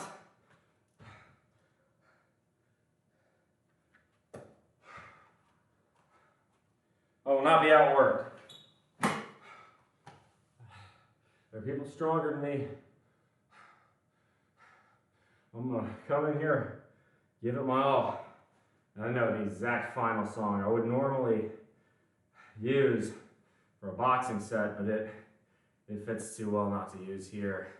That's gonna be Till I Collapse by Eminem. One more and you've earned yourself a sandwich. Well, you got me a sandwich? Did you make me a sandwich? That's awesome. Cool. You made me a sandwich, I hope you track the macros. Although, to be honest, since I lifted twice, I can eat as much as I want today. I'm probably gonna put away calories like a king after this. I'm not gonna do a whole lot of post-workout stuff. I'm gonna probably, more or less, immediately look to end the stream and then go get some food.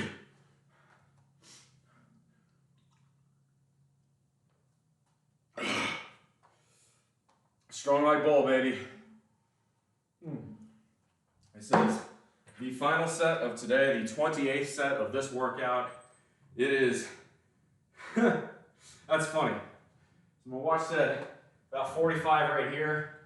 It's saying 50 in here. That's telling you just how much heat I am putting off. I am basically a giant thermal engine at this point. I'm acting as a space heater in this room. That's a combination of all this breathing, all the talking, and of course, right, as you can imagine, all this exercise is going to increase the rate at which I burn calories, and therefore the rate at which I heat my existing environment up. This is also why workouts in July fucking suck here, because as it turns out, when it's 93, 95, 100 in here, life is less fun. To put it mildly. I spilled. I wouldn't normally clean that up. Milk in that water. That's gonna reek if I. It's gonna smell like shit.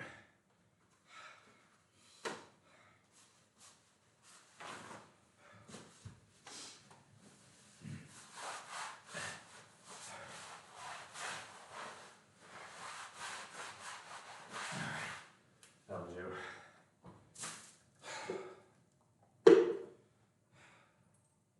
Yeah.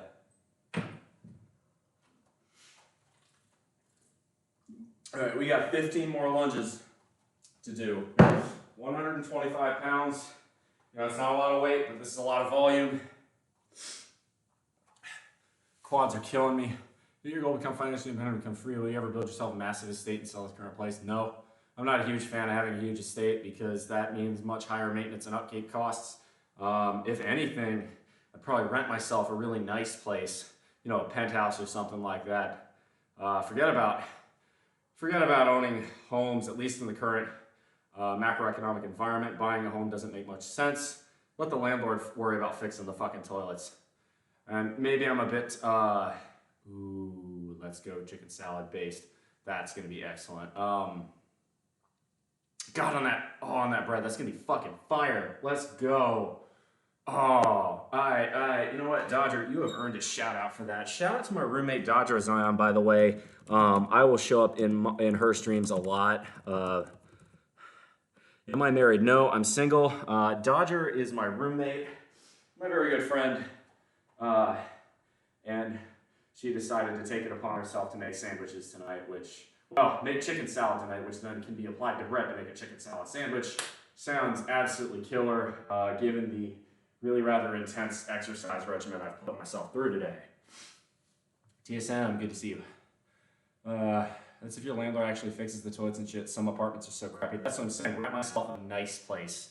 That's the whole point behind financial independence, right? Now, my financial independence number is assuming I continue to live at my current place, which there is a good reason to do that. You know, my mortgage is very affordable. My home's in pretty good condition.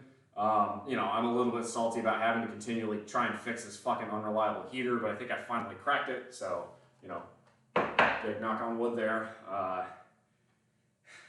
But yeah, so we'll see. It really, okay.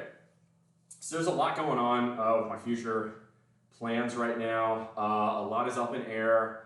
Where I will be in 2024 is still very much unsure at this point. It may still be in South Carolina. Really, it's one of three locations: South Carolina, Washington State, or Pearl Harbor in Hawaii. So Oahu. Right now, the leader of the pack is Washington State. That could very easily change though, so stay tuned on that one. If you want the most updated event account of the events with details, that would be something on the Discord. Anyway, come to Vegas? Abso-fucking-lutely not. Dude, there is no city I hate more. I despise Las Vegas. I know there are plenty of good people there, okay, but I had to go to Vegas for a work training. Well, it would have been last February, and my favorite part of Vegas was Icebox Canyon because I wasn't in Vegas, and the Hoover Dam because, well, I'm an engineer, of course I like the Hoover Dam. No, you couldn't pay me to live in Vegas. I really, really don't like Las Vegas. That city should not exist. Like, marry, fuck, kill, Austin, Vegas. Oh, God. See, San Francisco's gonna be the fucking crazy wife, but... Okay, you fuck San Francisco because you know they're into that kinky shit, and you risk the, you know, chance of getting an STD or, you know, a heroin needle stabbed into you or something.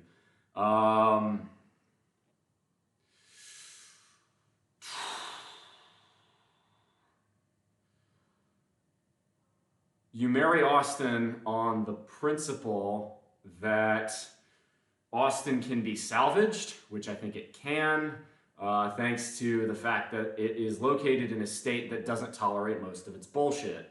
And then you kill Vegas because, again, Vegas should have never existed in the first place. Las Vegas was developed as a mob project to take money out of Hoover Dam and Works Progress Administration workers in the 30s, 40s, and 50s. Like, that's why Vegas exists where it exists. It's because the mob basically invented Las Vegas, and it was a bad idea then, and it isn't a better idea now. I also cannot stand Phoenix for most of the same reason. Phoenix also should not exist in its current state. I am a proud Texan. I have a bad news for you, though. I may have actually moved to an even more backward state. But if I told you what I paid for this house, it would really piss you off, so tread lightly. Why do I not like San Francisco? It's a beautiful city, beautiful homes. Visit my friend Connor lives in Silicon Valley, but Chicago was all there. It's almost as dense as NYC. San Francisco is ruined by its own stupid policy. San Francisco...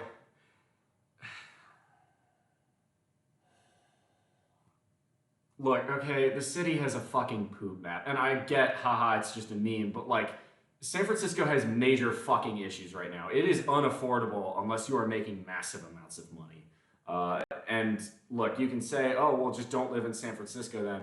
Okay, so San Francisco is just supposed to be a playground for the rich? And if it is, then they're doing a really poor job of keeping the homeless people off the streets there. San Francisco has treated its police extremely poorly, and as a result, San Francisco has a major crime problem. Look, I'm not one of these back the blue type, you know, cop leg humpers, but the way San Francisco is going about, you know, fixing police reform is not going well for that city. You can't just, right? You can't just say defund the police and not have a really good solution to fix, you know, crime, because crime still happens. You can't just make crime go away. So you got to have the cops for some of that, and you can't treat the cops like social pariahs because they'll just say, all right, fuck this, we'll go to a different city. Frankly, if I was going to live in the Bay Area, I would pick Emeryville because Emeryville is about the only place in the Bay Area that's trying to take increasing density seriously enough to make housing semi-affordable. Hopefully, Oakland does the intelligent thing and repurposes the area where the old Raiders and Athletics Stadium was into extremely dense housing. I'm not saying you make it Kowloon Walled City, but if you did, that area would be able to put up 400,000 people. Obviously, due to seismic requirements, can't do that. But the point remains is that is a huge chunk of land that is now perfectly sourced. It's literally right on the BART. It's literally right on it, right next to an Amtrak station. Put fucking housing there, Oakland. Don't be stupid. Luminary Sovereign, I want to defund those shorts so you can keep me warm for Christmas. That's funny. It's expensive, isn't the point? It's entirely the point. It's a playground for the rich since all the tech workers are in Silicon Valley. Right.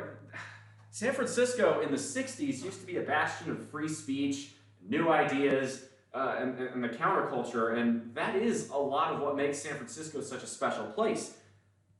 Look, I get, I get the effects of the tech boom, and that's great, and that's wonderful, but San Francisco is deeply fucked up right now. I would not want to live in San Francisco unless I was getting paid an obscene amount to do so.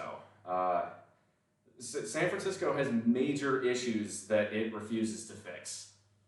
Really, almost every city in California does. Los Angeles, you could argue, has even bigger issues than San Francisco, but that's a story for a different time. If I had to live on the West Coast, I would probably pick, if it had to be a big city, either San Diego or Seattle.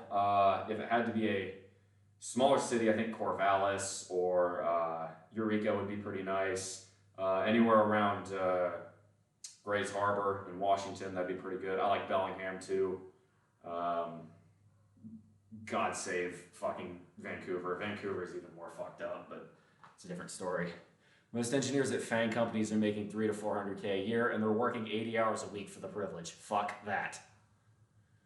It lives a few minutes outside of San Francisco proper. Now you go to geography, there's Cupertino. Yeah, that's literally the headquarters of Apple. And that's great, but again, look at the lack of affordability in a place like that. It's insanity. Some obnoxious gas, occasional stupid human tricks, and copious amounts of trolling. I am a little bit of a troll.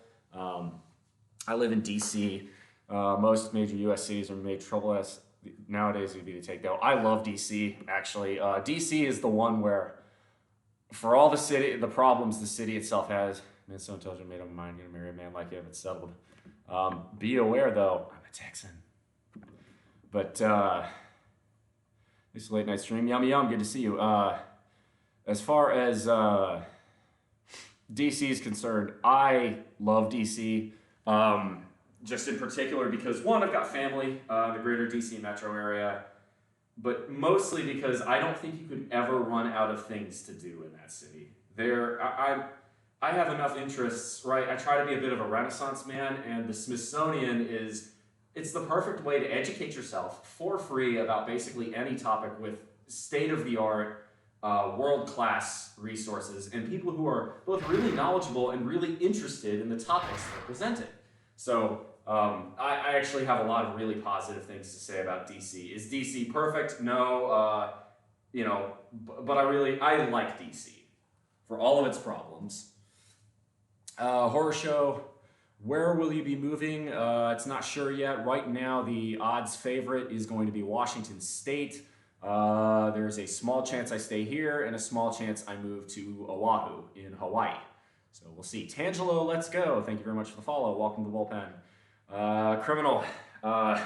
See, the trouble is right now, I guess for those of you who are new, I live out in very rural South Carolina. My town has less than 2,000 people, no grocery stores, 8 churches, and dozens of Confederate flags. But housing is affordable here, so, pros and cons. It's not ideal. Hawaii would be different, yeah, although I am a massive beach bum, so there's just part of that really appeals to me. Granted, here in South Carolina, we have some excellent beaches. I'm not quite near to them, but okay, I really have to do this final set, so, till I collapse. Brother was stationed there for 3 years. Let's see, now, if you're in Oahu, you could be literally any branch. Hickam, Pearl Harbor, the Schofield Barracks up in the center of the island, or I think it's Kailua, where the Marine base is. All right, let's do this. Last set.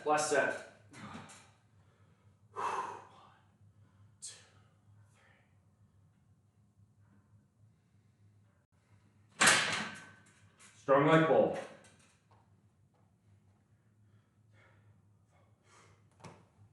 Oh, God. Ooh, balance.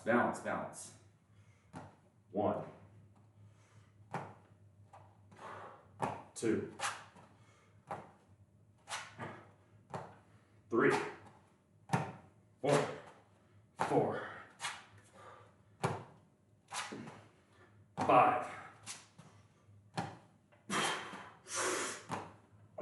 6, 7, 8, 9,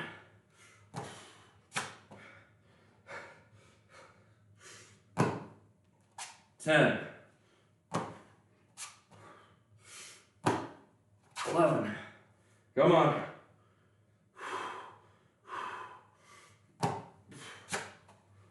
12,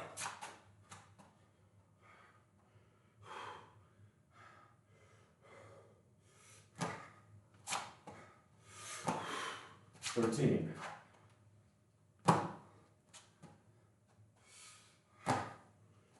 14,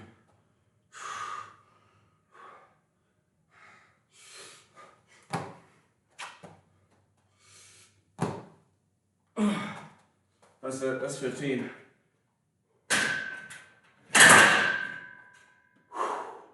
Let's go, baby.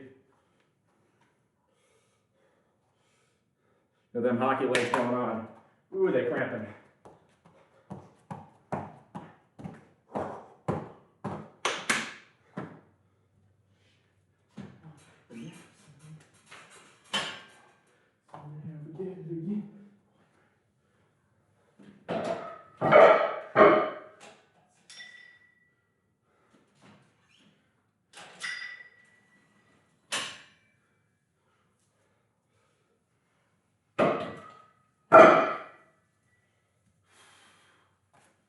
Yeah, I think I'll do press tomorrow. Probably won't stream it. Probably will do a rest day stream. Play some RuneScape.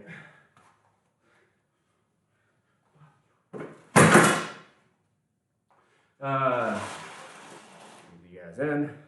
Come on in.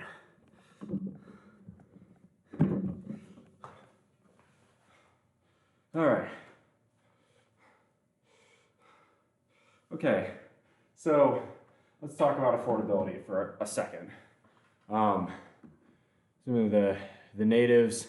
Yeah, so the native Hawaiians have some legitimate grievances with the U.S. government, and right now at the Red Hill fuel spill at the Navy, yeah, they're pissed at the Navy in particular, and they have the right to be. But most Hawaiians are also smart enough to realize that if the U.S. military exits, for instance, this is why the Hawaii sovereignty movement is fairly small. If you lost the protection and the power of the U.S. military, the economy would suffer a major hit. The U.S. military keeps the Hawaiian economy running as well as it does. Now, again, you could say, well, there'd be some positive benefits. I'm not an expert on this topic. I'm not going to say that. But there are some fairly substantial economic reasons why Hawaii probably doesn't want to shoo the military off the island. The other one is that go ask any Filipino about how all the other imperialist powers treated the islands. You'll find that I think the Japanese would have been a whole lot worse. Look at the way the Imperial Japanese brutalized basically every island they took in World War II. And the reason Hawaii got away with more or less, in the bigger scheme of things, a scratch at Pearl Harbor is because the United States was there. You know, I lived in Panama for the base closed. The U.S. handed the canal back over, and Panama was similar to Hawaii but way cheaper. That must have been a cool experience. Do we want tech places being affordable? Well, okay, affordable enough, right? Certain places will always be more expensive than others, but look, right? take Manhattan. Manhattan, at the end of the day, is still going to need janitors. You know, every tech place is still going to need, you know, your low-grade service crew. And asking them to commute in from fucking Tracy or Stockton is pretty ridiculous. Because that's about as far out as you need to go on a lower middle class salary to make it work. So that's the real trouble there. Workout also need a cold athletic stout. I'm gonna pass on that right now. I'm going to hit that milk really hard. Don't talk bad about Vegas there in Hawaii. Vegas is called the Ninth Island by Hawaiians. Oof. I really don't like Las Vegas. Sorry. Maybe it's because we were put up in the shittiest hotel on the Strip. The one that's literally getting bulldozed for the new baseball stadium, the Tropicana. Like it smelled like, it just reeked of old cigarettes every time I went through. And that was the thing. It felt like the only thing to do in Vegas was gamble. I did go to a Knights game. The Golden Knights, that was fun. I liked that a lot. But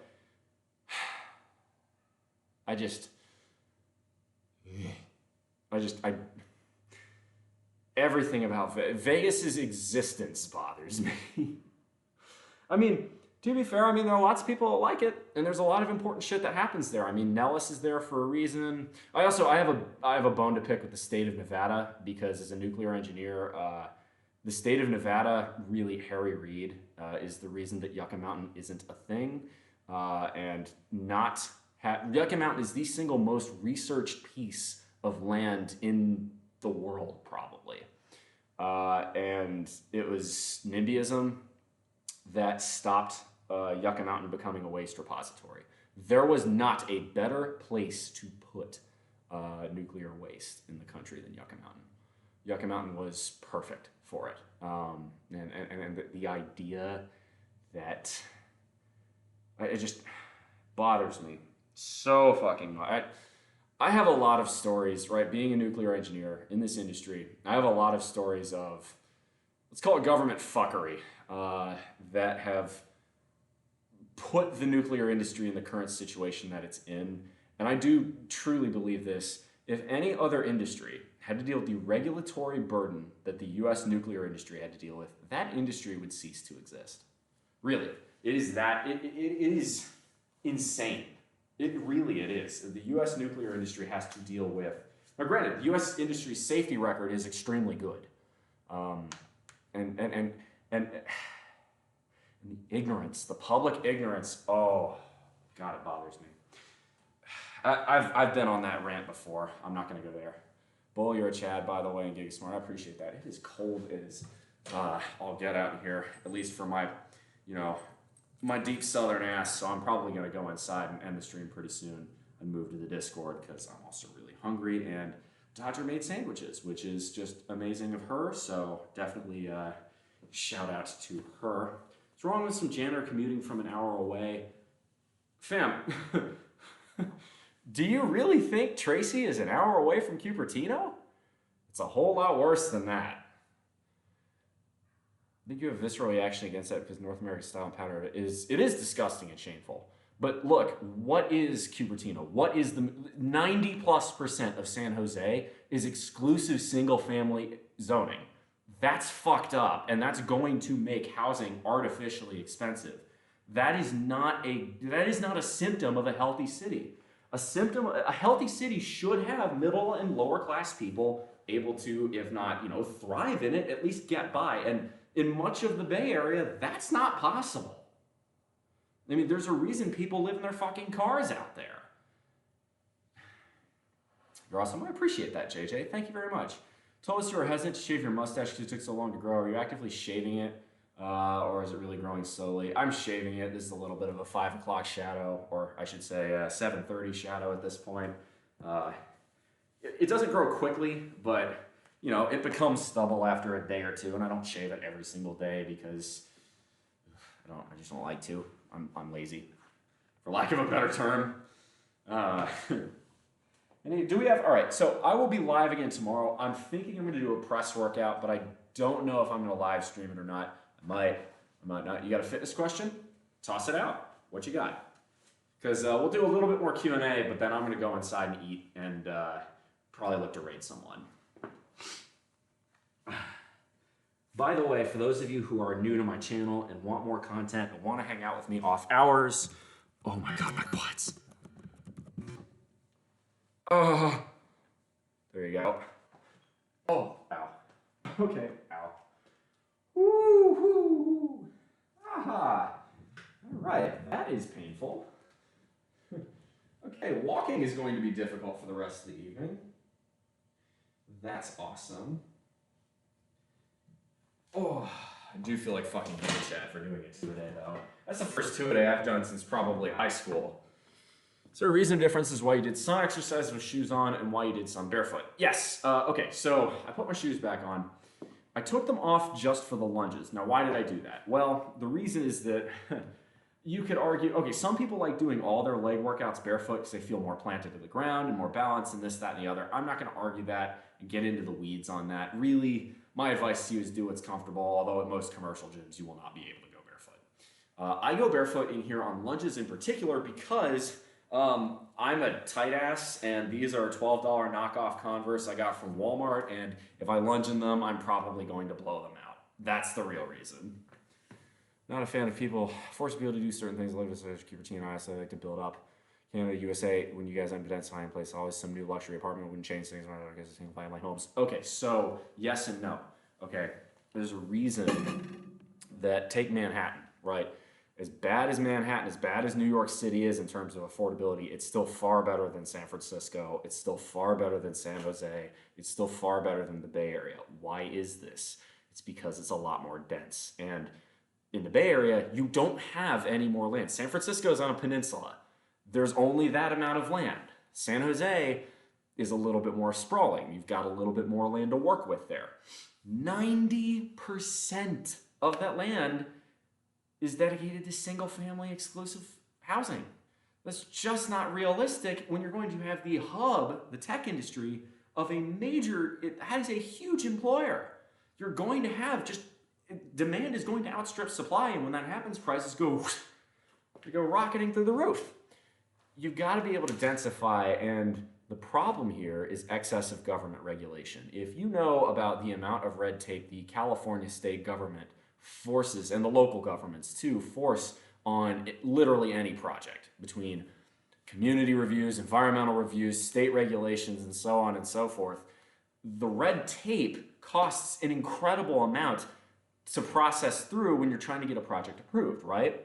Well, okay, so if that's the case, you've got to have higher margins, higher profit margins to make up for going through all that regulatory rigmarole, right? So what's going to get approved then? Luxury apartments, right? That's why that's happening. This is a classic example of the government having good intentions and kind of backbiting. And to be honest, I don't even know if the intentions are that good. A lot of the hurdles to new housing developments in California seem like thinly veiled NIMBYism, if you ask me. NIMBYism, by the way, stands for not in my backyard, and I think California suffers acutely from that problem. Let those people work remotely. You can't have a janitor work remotely. That doesn't work. There are some, lower and middle class service and, manual labor positions that cannot be automated. Now, I'm a huge fan of working from home. By the way, 100% in favor of telework because it's very simple. If you telework, you decrease the amount of people commuting to work, which in this country, I think 85 to 90% in total is done by car. If you do that, you're reducing the amount of cars on the road, which reduces the amount of damage on the road, which means we get a lot more value out of our highways because they degrade a lot quicker. We drastically cut our oil emission or our oil consumption, which means we can then export that oil and take the Russians and Saudis and put them right under our great big red, white, and blue star-spangled boots. God bless America, best country on earth. To tech workers to relieve the pressure on the housing, absolutely. And I think a lot of the return to office CEOs are basing their decisions on gut reactions and bad data. Or they're just fuckwits, Elon. Although actually, to be fair, if you're working on the assembly line in Tesla, you can't do that remotely. What about robotic janitor? Okay, right, you get the point. I am still a huge fan of densifying in general. And look, with the Bay Area, you have to build it somewhere. Very, very obvious that supply outstrips demand. Where are you going to build it? San Francisco, right? San Jose, Oakland. You're certainly not going to build it in Marin County because Marin County has enough money to block off anything like that, and it's far less connected to the rest of the region. So that one probably isn't happening, even though if justice were a thing, it would get built in Marin County because those are oh my God, the Napa Valley level NIMBYism. That's next level. Fucking Sausalito and, up towards Santa Rosa. It's all about capitalistic business property value protection. No, it's not. It's not. It's really... Sometimes, Capro, in this instance, this is one where do not ascribe to malice what can be ascribed to incompetence. If you are, put yourself in I know, shudder at the thought, but put yourself in the minds of a middle or upper management. You've probably been in your industry for 20, 25, 30 years.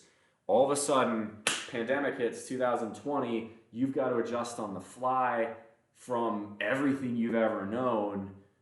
And you're having a really hard time doing that, adjusting to a new paradigm, which the pandemic was a paradigm shift. It showed that remote work could be done, perhaps not at the exact same level of productivity. In some cases, productivity went up. In others, it went down. Really depends on industries, managements. There's too many variables to really make a broad sweeping statement there. But I understand where management, upper management is coming from. And I think it's also an incompetence thing. I think a lot of these upper and middle management are not getting the data.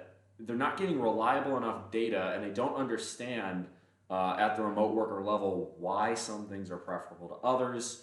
I really, this is one where I think nuance plays a big part of it. But I do think remote work, to the extent that it was already taking off in 2019, is here to stay. We're never returning to the office the way we did going back to 2019, but yeah.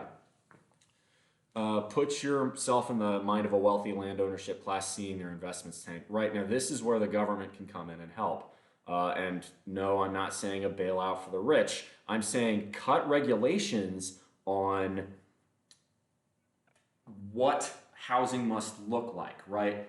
If this is a really great example of how to densify a city. You've got these big corporate offices that are no longer getting filled, okay?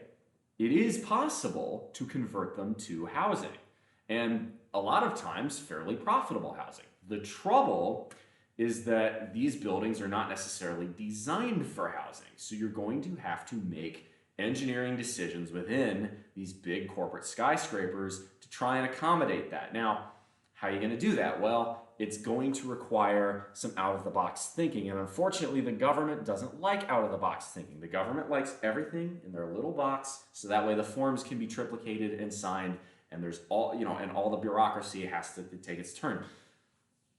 This is where you need to look at, and you got to do it with a scalpel, not a sledgehammer. You don't go fucking, don't go fucking. What's the term I'm using here? Don't go fucking Neanderthal with it, right? And just destroy all the regulations around housing. But you've got to take a really hard look at what hurdles are there to make converting office space to housing happen in downtowns, in big cities. Big one right now is crime. San Francisco in particular is suffering from this. Portland as well. Nobody is going to want to put their family in a place where you've got people shooting up heroin on the streets. It's just that nobody's going to want to move there, right? And if you're going to make a brand new, if you're going to make an office building, if you're going to convert an office building to housing, it's probably going to be higher end housing because that's a fairly expensive conversion to do. So if you're going to make that work to introduce more housing supply into the market, you've got to try and make the costs come down. The costs of doing that come down. Because once you make the costs of doing that, affordable enough for companies for those landowners to switch their property from corporate land, corporate offices, switch that from corporate offices to housing, all of a sudden you've got a huge new housing stock you can work with in a very dense area. that will require people who don't understand housing markets. Towns and communities went as far as rail would take now. USA just builds random suburban subdivisions and towns in the middle of nowhere revolved around roads and cars. The Interstate Highways Act of 1956 and its consequences, ladies and gentlemen. Once again, government is what caused this problem. RTOs about land ownership and forced layoffs, I don't think that's necessarily true. I think it's also management incompetence, because a lot of managers don't understand how to manage their employees in a remote environment. Anyway, what if USA just kept to its roots? Notice this point should not just build new divisions. Yeah, no. So if you built societies around rail, again, the majority of that's caused the biggest reason the United States got away from rail-based developments is the artificial subsidies the government gave the auto industry by creating the interstate highway system. All of those highways were paid with taxpayer dollars for free, and in those same years, in the 50s, we were taxing railroads higher than ever. And look, you don't have to have crocodile tears for the railroads, but look, when you're taxing one method of transport and subsidizing very, very heavily another method of transport, don't be surprised when all the railroad companies go tits up and you're left with the big four by 1970, because that's exactly what happened. Good night. Hungry. I got to grab something to eat. Take care. It's executives making the decision to go back to the office, not middle managers. Sometimes it is, sometimes it isn't. It isn't necessarily. Right. At some of the big headline grabby companies, again, Elon being the poster child for this, it is the executives making these decisions. But that isn't always the case. It really does depend on the industry. It depends on the company. You remove the auto industry's place in this clusterfuck too. Oh, the auto industry certainly lobbied for the Interstate Highways Act. General Motors being the biggest one there, but the Ford and Chrysler and the rest, of course. But it's the biggest issue here is the government decided to pick a winner in the marketplace. I do need to nom that. Thank you. Government subsidies my eventual stuff. Once the government say screw to planes and cars, stop helping them, start subsidizing rail. No. Don't go subsidizing rail. You don't need to do that. Just stop subsidizing cars. Stop pumping huge amounts into highway funding every year. Raise the gas tax. You don't need to have government involvement in every sector of transportation. Just stop having the government pick winners and losers. I know I sound like a fucking libertarian. I promise I'm not libertarian on every single issue, but this is one where the government is directly responsible for much of the problems we have in the United States. It's the Interstate Highways Act of 1956 and its consequence. Here's another one too. Interstate highways were built almost exclusively, especially around cities, in the poorer neighborhoods at the time that couldn't lobby. And where were those neighborhoods? Yeah, they were the black and brown neighborhoods. Shocker. So if your neighborhood got split in two because a highway got built there in the 50s, there you go. It's this good old Uncle Sam for you. The government is nothing but a mouthpiece of large corporations. Hey, Gemini Dean 98, welcome on in. You've caught me at the end of the stream. Welcome to the bullpen. I will be live again tomorrow. What I will be doing, not quite sure yet, but so government. I'm not saying the government subsidizing rail would necessarily be bad. I'm just saying a much better place to start would be, especially given how much deficit spending the government is already doing, maybe for the government to stop subsidizing cars and trucks so much. What time tomorrow? Most likely 5 p.m. Eastern Standard Time. Whether or not I will be, I'm not sure what I will be doing. I'm either going to be doing my press workout or I'm going to have already done that and be doing a rest day stream like RuneScape or Halls of Torment or something like that. But if you do want to see more and if you want notifications for when I'm going live, I highly recommend checking out the Discord. We are going to raid someone. The question is who? We've got Average Joe's, Jesu, Comrade Space God, King Nick, Fireball. Ooh, I haven't raided Malik. We're gonna raid Malik. All right, so raid message. War Rush. Raid Maliki Tho. All right. So we're going to raid Malik. He's pretty awesome. He's another bodybuilder. That is going to be it for me today. I will be live again tomorrow afternoon. So if you like what I do, check out the Discord for more. Until then, y'all make good decisions. As good decisions form your habits. As habits form your values. As values form an ethos. To be the guide star through the rough waters of life. Much love, y'all. Come in for the hug. Oh, God, my legs. Oh. All right, let's raid.